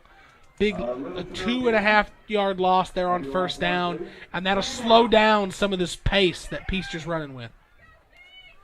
That's a great job by the front 7 on that one. Front 8 to get in there and make the tackle in the backfield. Balance formation, low snap fielded by Gunner, but no time to do anything with it. Got to bring him down the first time. So the first guy, bad. He's took a big hit by Aydon Cox there as he got rid of it. The first Bearcat who had a chance to make the sack couldn't. That's the second or third time tonight that Gunner. Intentional grounding. Oh, okay, that must not have called intentional grounding earlier because that was the right motion. He knows it. Yeah. Gunner McIlroy escaped the first defender and was able to hold on to it just long enough to just throw it away, but they're going to call intentional grounding. Nobody there in the pocket. Yeah, shout out to Rocky Marshall. He said that initial call was the Macarena. On further review, I gotta agree with him. It was the Macarena he was doing in the end zone earlier. 3rd and 20 for the Greyhounds here, and they're going to another low snap, handoff to Gilbert. Aydon Cox has the edge, and Puga and Colin Lynch there to clean it up. Aydon Cox not letting him get the edge. 4th and 20, more than 20. Speaking of shout-outs, I want to shout out to Roger Marsh, watching from, I believe, Las Vegas tonight. Okay. So, all ages. We work hard to get you the results you need, whether that be weight loss, toning, building muscle, or just wanting to live a healthier lifestyle. Stop by Fit Buddy Gym today, located at 106 North Highway 377, or call 972-768-9994. You're listening to Pot Point Bearcat Football, brought to you by the Speed of Light Broadband. We're getting ready to start the 4th quarter, brought to you by the Peacock family. The hit that forced the intentional grounding was delivered by Alex Puga. Big hit. I saw a still shot from Chance Kirby down there. I'm sure you'll see in the Bearcat Game Day album. Alex Puga is moving so quick, it's quite a bit blurry, but you can definitely see the impact, and it had to hurt. It took Gunner a little bit to get up. He's had reservations at the quarterback all night tonight. Well, it is 3rd, and I feel like it was 3rd and longer, or 4th and longer when the quarter ended. I don't know if they got a few yards for the start of a new quarter, but 4th and looks like 19 here. Punt, snap. The punt is up, and it is. I don't know why we're okay. Asten Kirby's going to run over. He's got time. He's got to be careful. He picks it up, sidesteps a man. Come on, Asten. And he's going to get a return up 40. Makes another man miss, and finally ridden down there by the first guy he made miss, number 20. JT Dotson. I wonder why we're doing that. So they're punting it down the middle and actually towards the Peaster sideline, but the return man, Asten Kirby, is kind of outside the hashes on the opposite side. I wonder why we're doing that. Nonetheless, it's worked out. Good return there by Asten Kirby, setting up a 1st down for the Bearcats. Bearcats had a promising drive earlier in this half. They were in the point bank red zone. Before we fumbled on a quarterback sneak, which resulted in a turnover. But here we are, starting the 4th quarter. Need to get momentum back on our side right here, Ryan. Yep. Let's control some clock, move the ball. I like that we're getting back in the shotgun. Let's throw this ball again. And first play, handoff to Gage Anderson, makes a Greyhound miss, but ultimately he's just barely able to get back to the line of scrimmage. We really found our success throwing the football in the first half. We've really tried running the ball this half. We've been moderately successful, but now, like we kind of discussed, as you start seeing the momentum slow a little from your favor, I'd like to see us try to attack, get creative again, start attacking down the field. Yeah, I agree with you. I'd like to see Aydon Cox take advantage of these smaller cornerbacks. And we might get, nope, it's going to be a handoff at Gage Anderson, and he's going to get across the 50. He's still moving. You know what? For a younger, smaller kid, he's hard to tackle. He makes him work for it. He's going to make a 3rd and 4 here at the Peaster Greyhound 47-yard line. Yeah, he's got a high motor for sure. So it is a 3rd and 4 here for the Bearcats. They're going to get under center. It's just a single back formation, 2 receivers left, 1 right.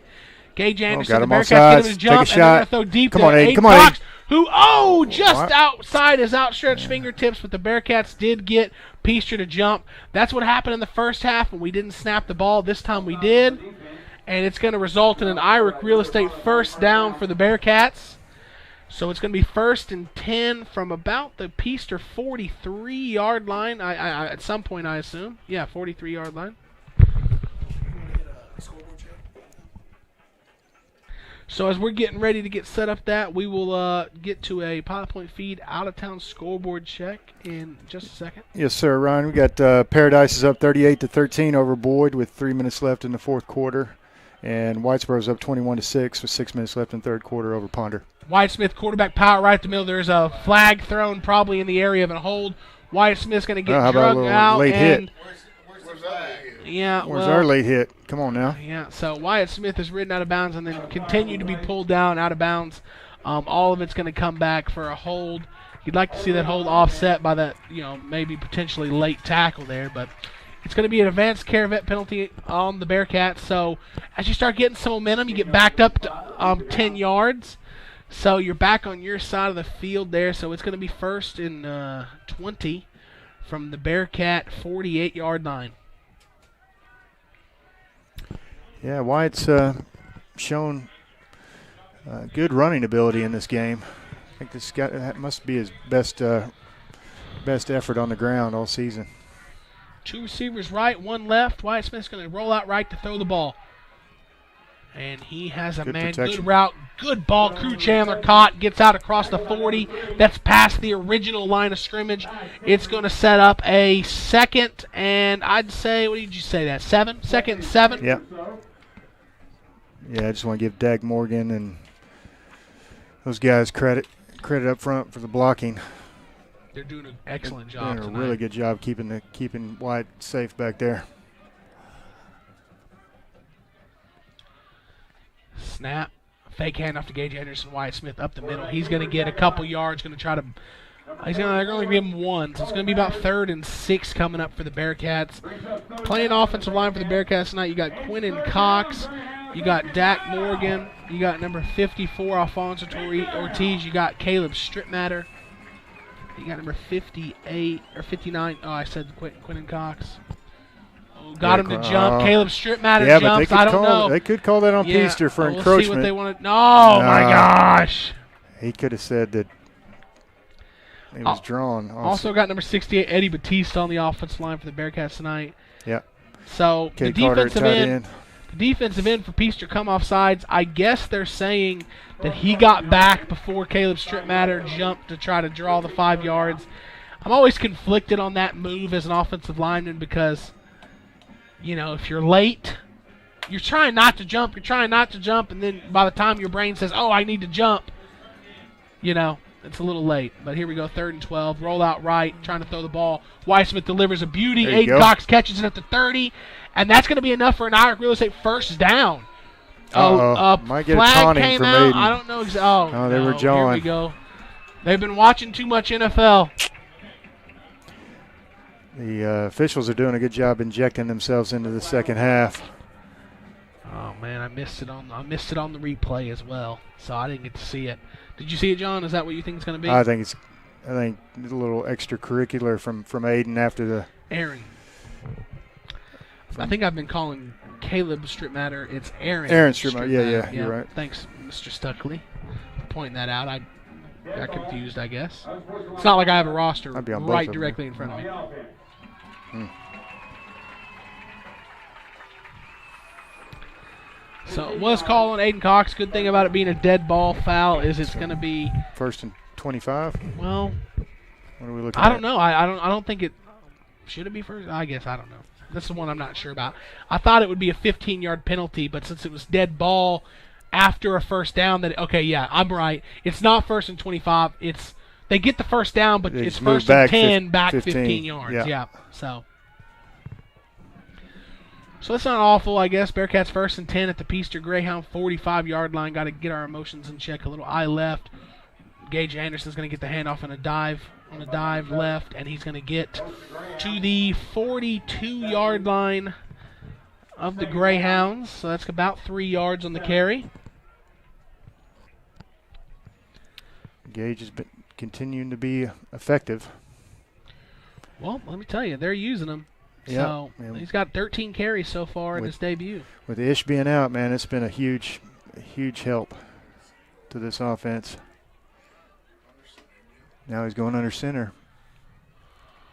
Snap, drop back, play action. Avoids the pressure, and he's going to throw it up. Ooh, little risky decision there. Definitely incomplete. I'm glad the line judge down here was not pressured by this Peaster sideline. They wanted that interception. I feel like it was pretty clear the ball hit the ground there. So we're going to set up about 3rd and 7 here for the Bearcats. 8:19 left in the Peacock family 4th quarter. Bearcats holding an 8-point lead, but have been held off the scoreboard here in the second half. Yeah, that last play was one of the few plays that Wyatt was pressured into making a decision he probably didn't want to make. Yeah, you never want to just try to throw the ball away right in the middle of the field. Right. So here we go.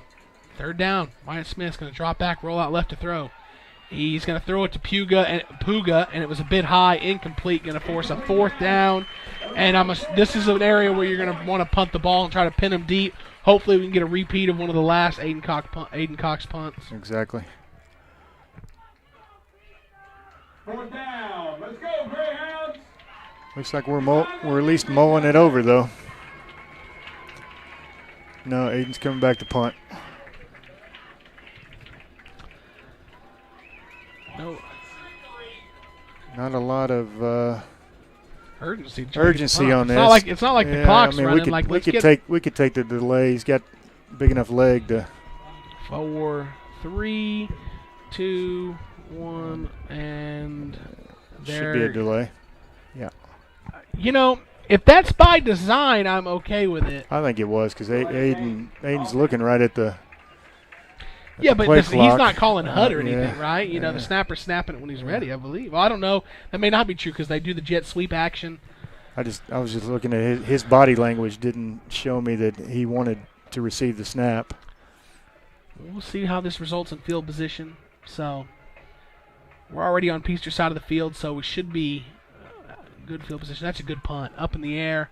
Do a fair catch called. Bounces backwards. Oh. Bearcats need to get on it. They let it bounce and roll a little too much. Peaster's going to take the ball 1st and 10 from their own 16-yard line. 8:05 left in the 4th quarter. We'll step away and be back after this. Do you need a maintenance check or emergency repair on a heating or cooling unit? Fowler Air is available to handle all of your heating, cooling, and ventilation needs. Fowler Air will work with you to find an HVAC solution that fits your needs by providing you with a full consultation, explaining all your available options so that you can choose the system that's right for your home or business. Give Fowler Air a call today at 817-487-2286 and schedule your service. That's Fowler Air, 817-487-2286. Got a man. Coming out of the punt, they ran a wheel route. Gunner McIlroy tried to get Dewar, and he definitely had him open.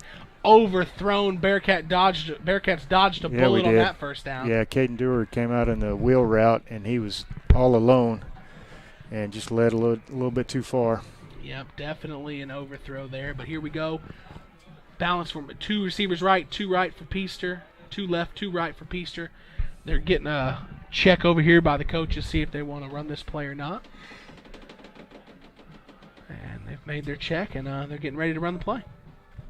McIlroy takes a snap, and he's going to hand off to Gilbert around the right side. Gilbert can't get the edge. Bearcat defense getting out there. Atta baby. Looks like number 62, Aaron Strittmatter, not allowing him to get the edge. Kel Martin gets out there. Gavin Wheeler gets out there. Ryan Riney gets out there, and they make the tackle for about a 5-yard loss there on second down. So it's going to be 3rd and 15 here for Peaster. Yeah, it was a big play by Aaron Strittmatter. You need to put that wheel route in their back of their minds. Maybe go to later because that was a big play opportunity for Peaster. Yeah, it was open. 3rd and 15. They need a big play here. Jet sweep motion left to right. Snap and drop straight back to pass. Oh, it's a screen. Gilbert catches it, and this time the Bearcats second level, the linebackers do a much better job of staying home, and that's going to force a punt. That looks like that is Asten Kirby come up from the safety position. Yeah, Curley was there. Sniffed it out. Him and Curley sniffed that out from the start, and they made the stop. That was a big play they had earlier in the game. Yeah, great adjustment by the Bearcat defense because the first time they ran that down around the goal line, they really torched us on it. Speaking of adjustments, Asten Kirby, the punt returner, is now in the middle of the field, which I think is going to help us field position here. I'm making a house call right here. Oh, drop snap. But we weren't rushing it. It's going to be a high punt, probably not returnable. He never fair catches. He fair caught it. Look at the right sideline. I'm sure he's probably going to be sick. There was no defenders down the Peaster sideline right there. I'm gonna go ahead and say he had instructions to fair catch that prior to. I don't know the way how it got out late. That's more time for the coverage team. How high it was. Yeah, maybe he thought that they were bearing down on him a little bit, but I was hoping he's going to have a chance to return that. Yeah, he never looked down. Looking at the replay, he did not look. Like a phone call from your mother-in-law, you never want to return it. Well, okay. I'm just checking if Lena's paying attention to that. Got to keep them honest. trips left, running back left. Wyatt Smith in the shotgun takes a snap. He's going to hand it to Gage Anderson going right. Gage Anderson bounces across the middle, makes a couple defenders miss, and is tripped up and stumbles, but not until he gets about 13 and an Irish Real Estate first down. Another shout out, Don Buchanan, watching in Chicago. Okay, Don. Watching the Bearcats try to get in the end zone to give us a little insurance, try to put this one away. Gage Anderson really impressing in his debut, especially with this Ish Harris being out and needing someone to lean on. 14 carries, 81 yards in his debut. Yeah, and he's going to get a couple more carries on this drive, I'm thinking. Moving him from the left to the right. 5:46 and counting in the fourth quarter. It's going to be a quarterback power left. Wyatt Smith's going to just maybe get a yard and a half. Running this clock, but just as important as running this clock, I heard talking about one of the games on the post-game shows that Travis did, I think after the DeKalb game, talking about different strategies in the second half, ending the game and this and that. Right. And, I'm always a proponent of trying to be clock responsible, but he made a comment that basically, and I agree with, as long as you're scoring points, it doesn't matter. Exactly. So I like that we're running the clock here, but ultimately I'd take a touchdown over anything. Gage Anderson gets his carry, tries to slow Cole Ferris down with some stutter steps, and then ultimately hits the gas but can't outrun him. So it's going to be third and 8 here from the Greyhound 30. So this is 47 yards field goal. This is a little bit out of Elias Alejos' range. I think to get in the range, we're going to have to get basically right at first down yardage, and then if we get it and it's 4th and 1, we might just go for it in this situation. I'll dial up a play for number 1 right here. And here we go. We're going to drop back to pass. We're looking that way, and he throws it. There he is. Cox adjusts to it, catches it at the 6. Great adjustment to the ball by Aydon Cox for a Bearcat Nutrition Den big play. Irish Real Estate first down inside the 10. It's going to be 1st and goal inside the Point Bank red zone. Wyatt Smith looked for his big play guy. Love to see it. Threw it up, gave him a chance. Aydon Cox did an excellent job adjusting to the ball, and he makes the catch. So last time we were in this position, we ultimately had a turnover. So under center here, I right. Drop back, Gage Anderson gets the carry, stutter steps, hits the hole, and he's going to get Gage inside the 5 down to about the 2-yard line. Went from the 5 to the 2 there. And we are going to give it right back, I believe, to him. He's in there. Side steps. Come on. They're putting their arms up for a Pelzel Printing Bearcat touchdown. And that's number 7, Gage Anderson. His first Bearcat touchdown is a big one, stretching the lead from 8 to 14 with that, and now the extra point can make it a 15-point game. Tough running there by the freshman. Man, that was great. Had to have it. Exactly 4 minutes to go left in the fourth quarter, brought to you by the Peacock family. The Nick's Italian PAT snap, hold, kick is up, and it's good. Fit body scoreboard check. 4 minutes to go in the fourth quarter. Bearcats 28, Peaster 13. We'll be back after this. Since 1983, the Scott Walker Insurance Agency has been covering the insurance needs of Pilot Point. Regardless of what that need may be, they have you covered, offering homeowners, auto, life, farm and ranch, and commercial. Give them a call at 940-686-2692. That's Germania Insurance, the Scott Walker Insurance Agency, located just north of the town square at 211 Scott Lane in Pilot Point, Texas. Scott Walker Insurance Agency, always there to help. So when you made the decision this week to bring the freshman up on varsity, they did not know Ish Harris wasn't going to be playing. They did make the statement to me, you don't bring a freshman up not to play him, not to give him carries. They're playing the heck out of him. But, I'm sure they anticipated somewhere between, not playing and 17 carries. I don't think they anticipated 17 carries so far, 88 yards and a touchdown. He's got 5 yards of carry so far. Wyatt Smith, the other big-time carrier for the Bearcats, 13 carries for 49 yards. Southern Junkies kickoff here, getting it teed up. Wyatt Smith also 15 of 29 for 243 and 3 touchdowns tonight. Aydon Cox goes over 100 yards. 5 catches, 110 yards, and a touchdown so far tonight. 4 minutes to go in this game. That was a big drive by the Bearcats. Squib kick takes a great bounce and finally grabbed by Durham. Oh, he's going to get outside to the Bearcat sideline. Come on now. Oh, boy. Gage Anderson slows him down. Gleiser's trying to get to him and finally jumps on his back. The way that bounce took, it really slowed him down. But the Bearcat defense, or the coverage team, is all right around him, and somehow he broke that little barrier, and then there was room to run, and he gets all the way almost to midfield. Yeah, Caden Dewar could scoot. Here we go for the Bearcat defense. Another opportunity to step up. Trips right. They're outnumbered here if the Bearcats are finally getting set.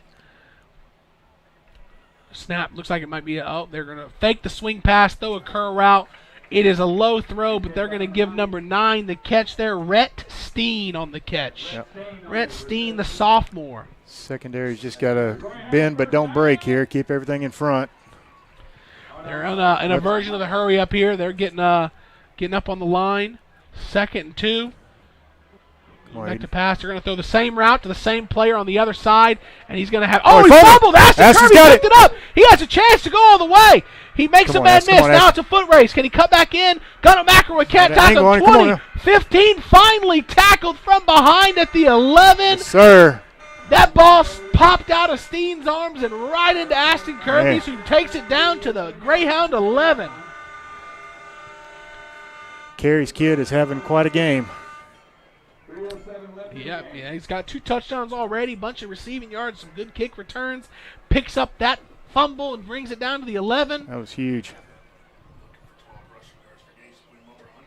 This would be a great opportunity for Gage Anderson to get a 12-yard touchdown and put him at 100. Yeah, right here, that'd be good. One carry for 12 yards. Let's do it. Nice even number. Yep. 2 receivers left. Hand off to Gage Anderson, who's hit. They're run blitzing there. Man. Number 50 comes right through Wyatt Lacey, tackles Gage Anderson, basically gets back to the line of scrimmage. Yeah, we used to call that double Texas. You just have your inside linebackers all just converge on the ball carrier. Little run blitz. Yep, so it's going to be 2nd and 10 from the 12. I right formation with a tight end right. Snap. Hand off to Gage Anderson. Stutter steps, has a hole. Ooh. And, oh, man, a shoelace away from the end zone. One guy away. Yep, he's going to get about to the 6. I'm sure he saw that green and thought he was going to cash that one in. 3rd down for the Bearcat. But here we go. The offensive line has been playing tonight. Let's see if they can push ahead and get this first down here. Oh, Gage Anderson, what a spin move. You know, it can be done, but, man, it is a little bit of a challenge to run the ball when they're all against a team who's just saying, you know, we're not going to let you throw the ball. They're pinning their ears back. It's going to be about 4th and 5 from inside the 10-yard line. So it's about at the 7. They're deciding what they want to do, and it's a good opportunity to kick it, extend the lead. Yeah, let it run down. Now Peaster's going to call timeout. Peaster's going to call their uppercut granite timeout. That's our first of the half. We're going to step away for one commercial. When we come back, it'll be 4th and, 6 from the 7.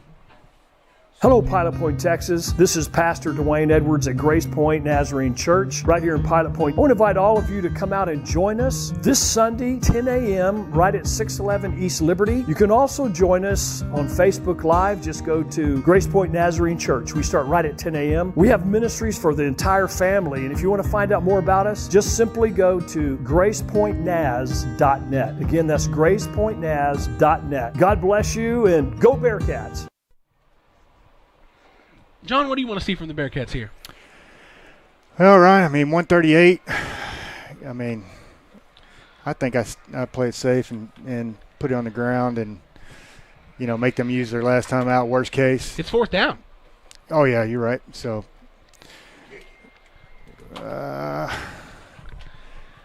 that's a tough one. I'm kicking it. 15, so, yeah. The reason I'm kicking it is a minute 38. 18. Minute 38, 2 scores. The chances of them coming back are maybe like 1% of 1%. Yeah, you kick it. I think. But if you make it a 3-score lead, it's 0. Yeah, it ain't happening. I think they're really talking to the line here about protecting and making sure nothing Rocky Marshall crazy wants us to happens kick it. on this. Rocky Marshall's calling for a kick. I'm calling for a kick, but we're not kicking it. Oh, no. Oh, we broke the huddle with 12 men. Well, as I said earlier, I guess if you never huddle, you can't don't break the huddle with right. 12. We break a huddle with 12. Man, it's like people are listening to me and telling them, hey, this is what you got to do.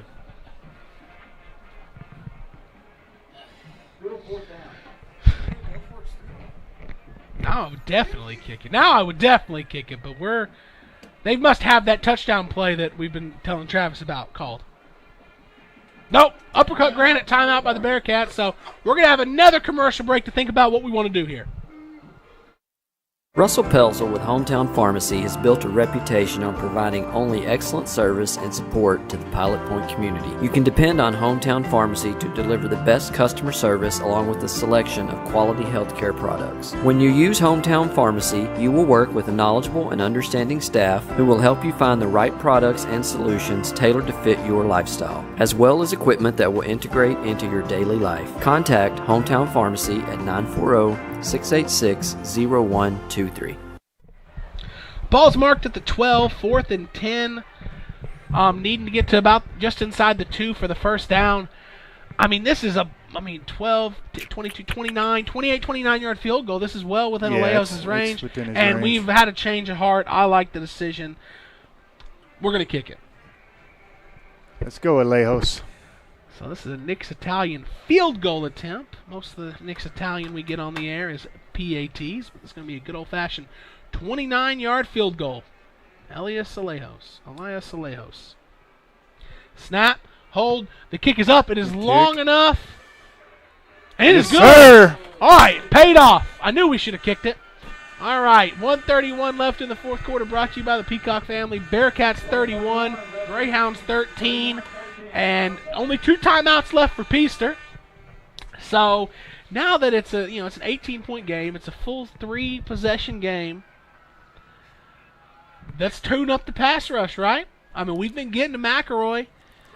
I mean, absolutely. now you're making them one-dimensional. You just one step at a time. Let's pooch kick this and don't let Caden Dewar touch this ball.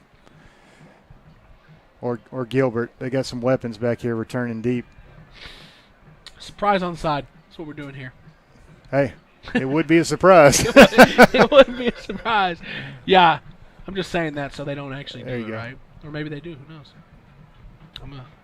I like kicking it to 34 right here in the middle. Make him field it. I've always been fascinated with the strategy of picking a guy in the front line as the kicker and trying to just kick it at him. Yeah. That'd be a good time.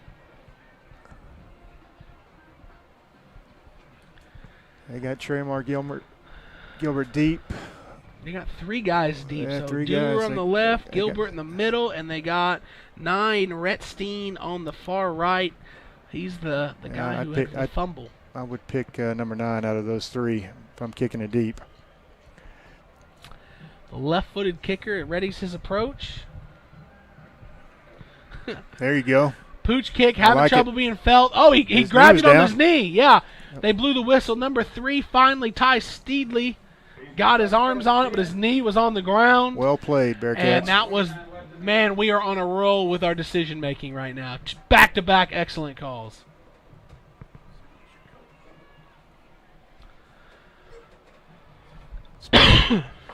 Man, Ryan, I'd start this game. If you would have told me that Peaster's only going to have 13 with the minute left in the game, I would have told you you're crazy. Yeah, the way they started off hot and heavy. But it's going to be a play action, and they're going to throw it deep down the seam. And oh, no! Number 9, Retstein. I think he saw 6 in his eyes and let the ball hit him in the hands. That's going down the seam. Try to run without the ball. Yeah, I don't know how fast he's in the open field. I know Asten's pretty quick, but it would have definitely been a foot race. It sure would have.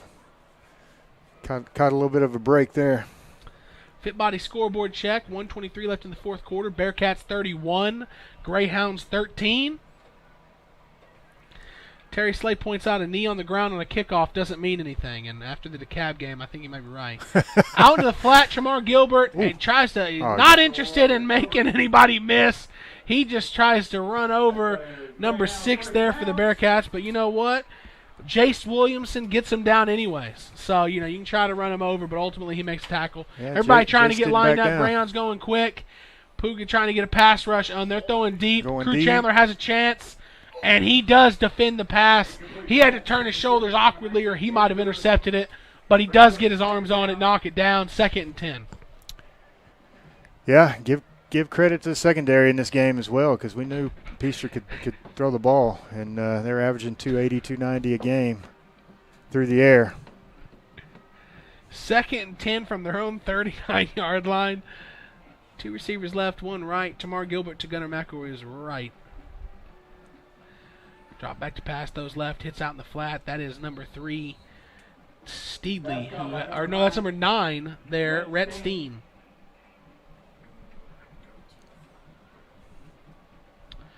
Third and, 6. 3rd and 6 here for the Greyhounds.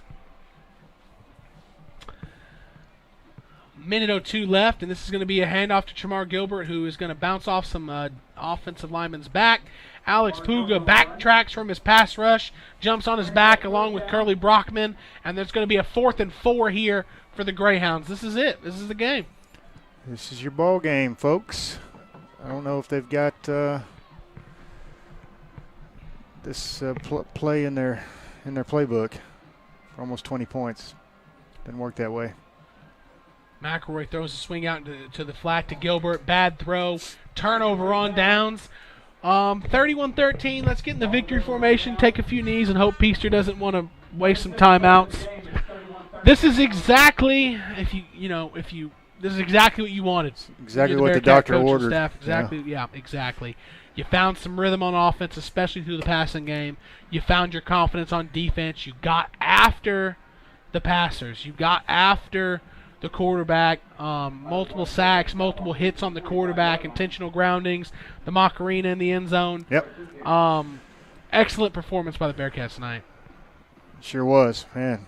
Might have found a little something there with Gage Anderson. Well, and Cale Martin, right? So Ish Harris plays so much on both sides of the ball, and you're kind of nervous about what do I have backing him up on both sides of the ball, because maybe I don't want him playing so much on both sides. Well, you got great performances by both the guys that were really spelling him tonight. Yeah, and I think Wyatt gained a little confidence in his legs and running the football tonight as well. All right, well, they take the first knee. Peaster does not call the timeout, and that is going to do it here from Peaster tonight.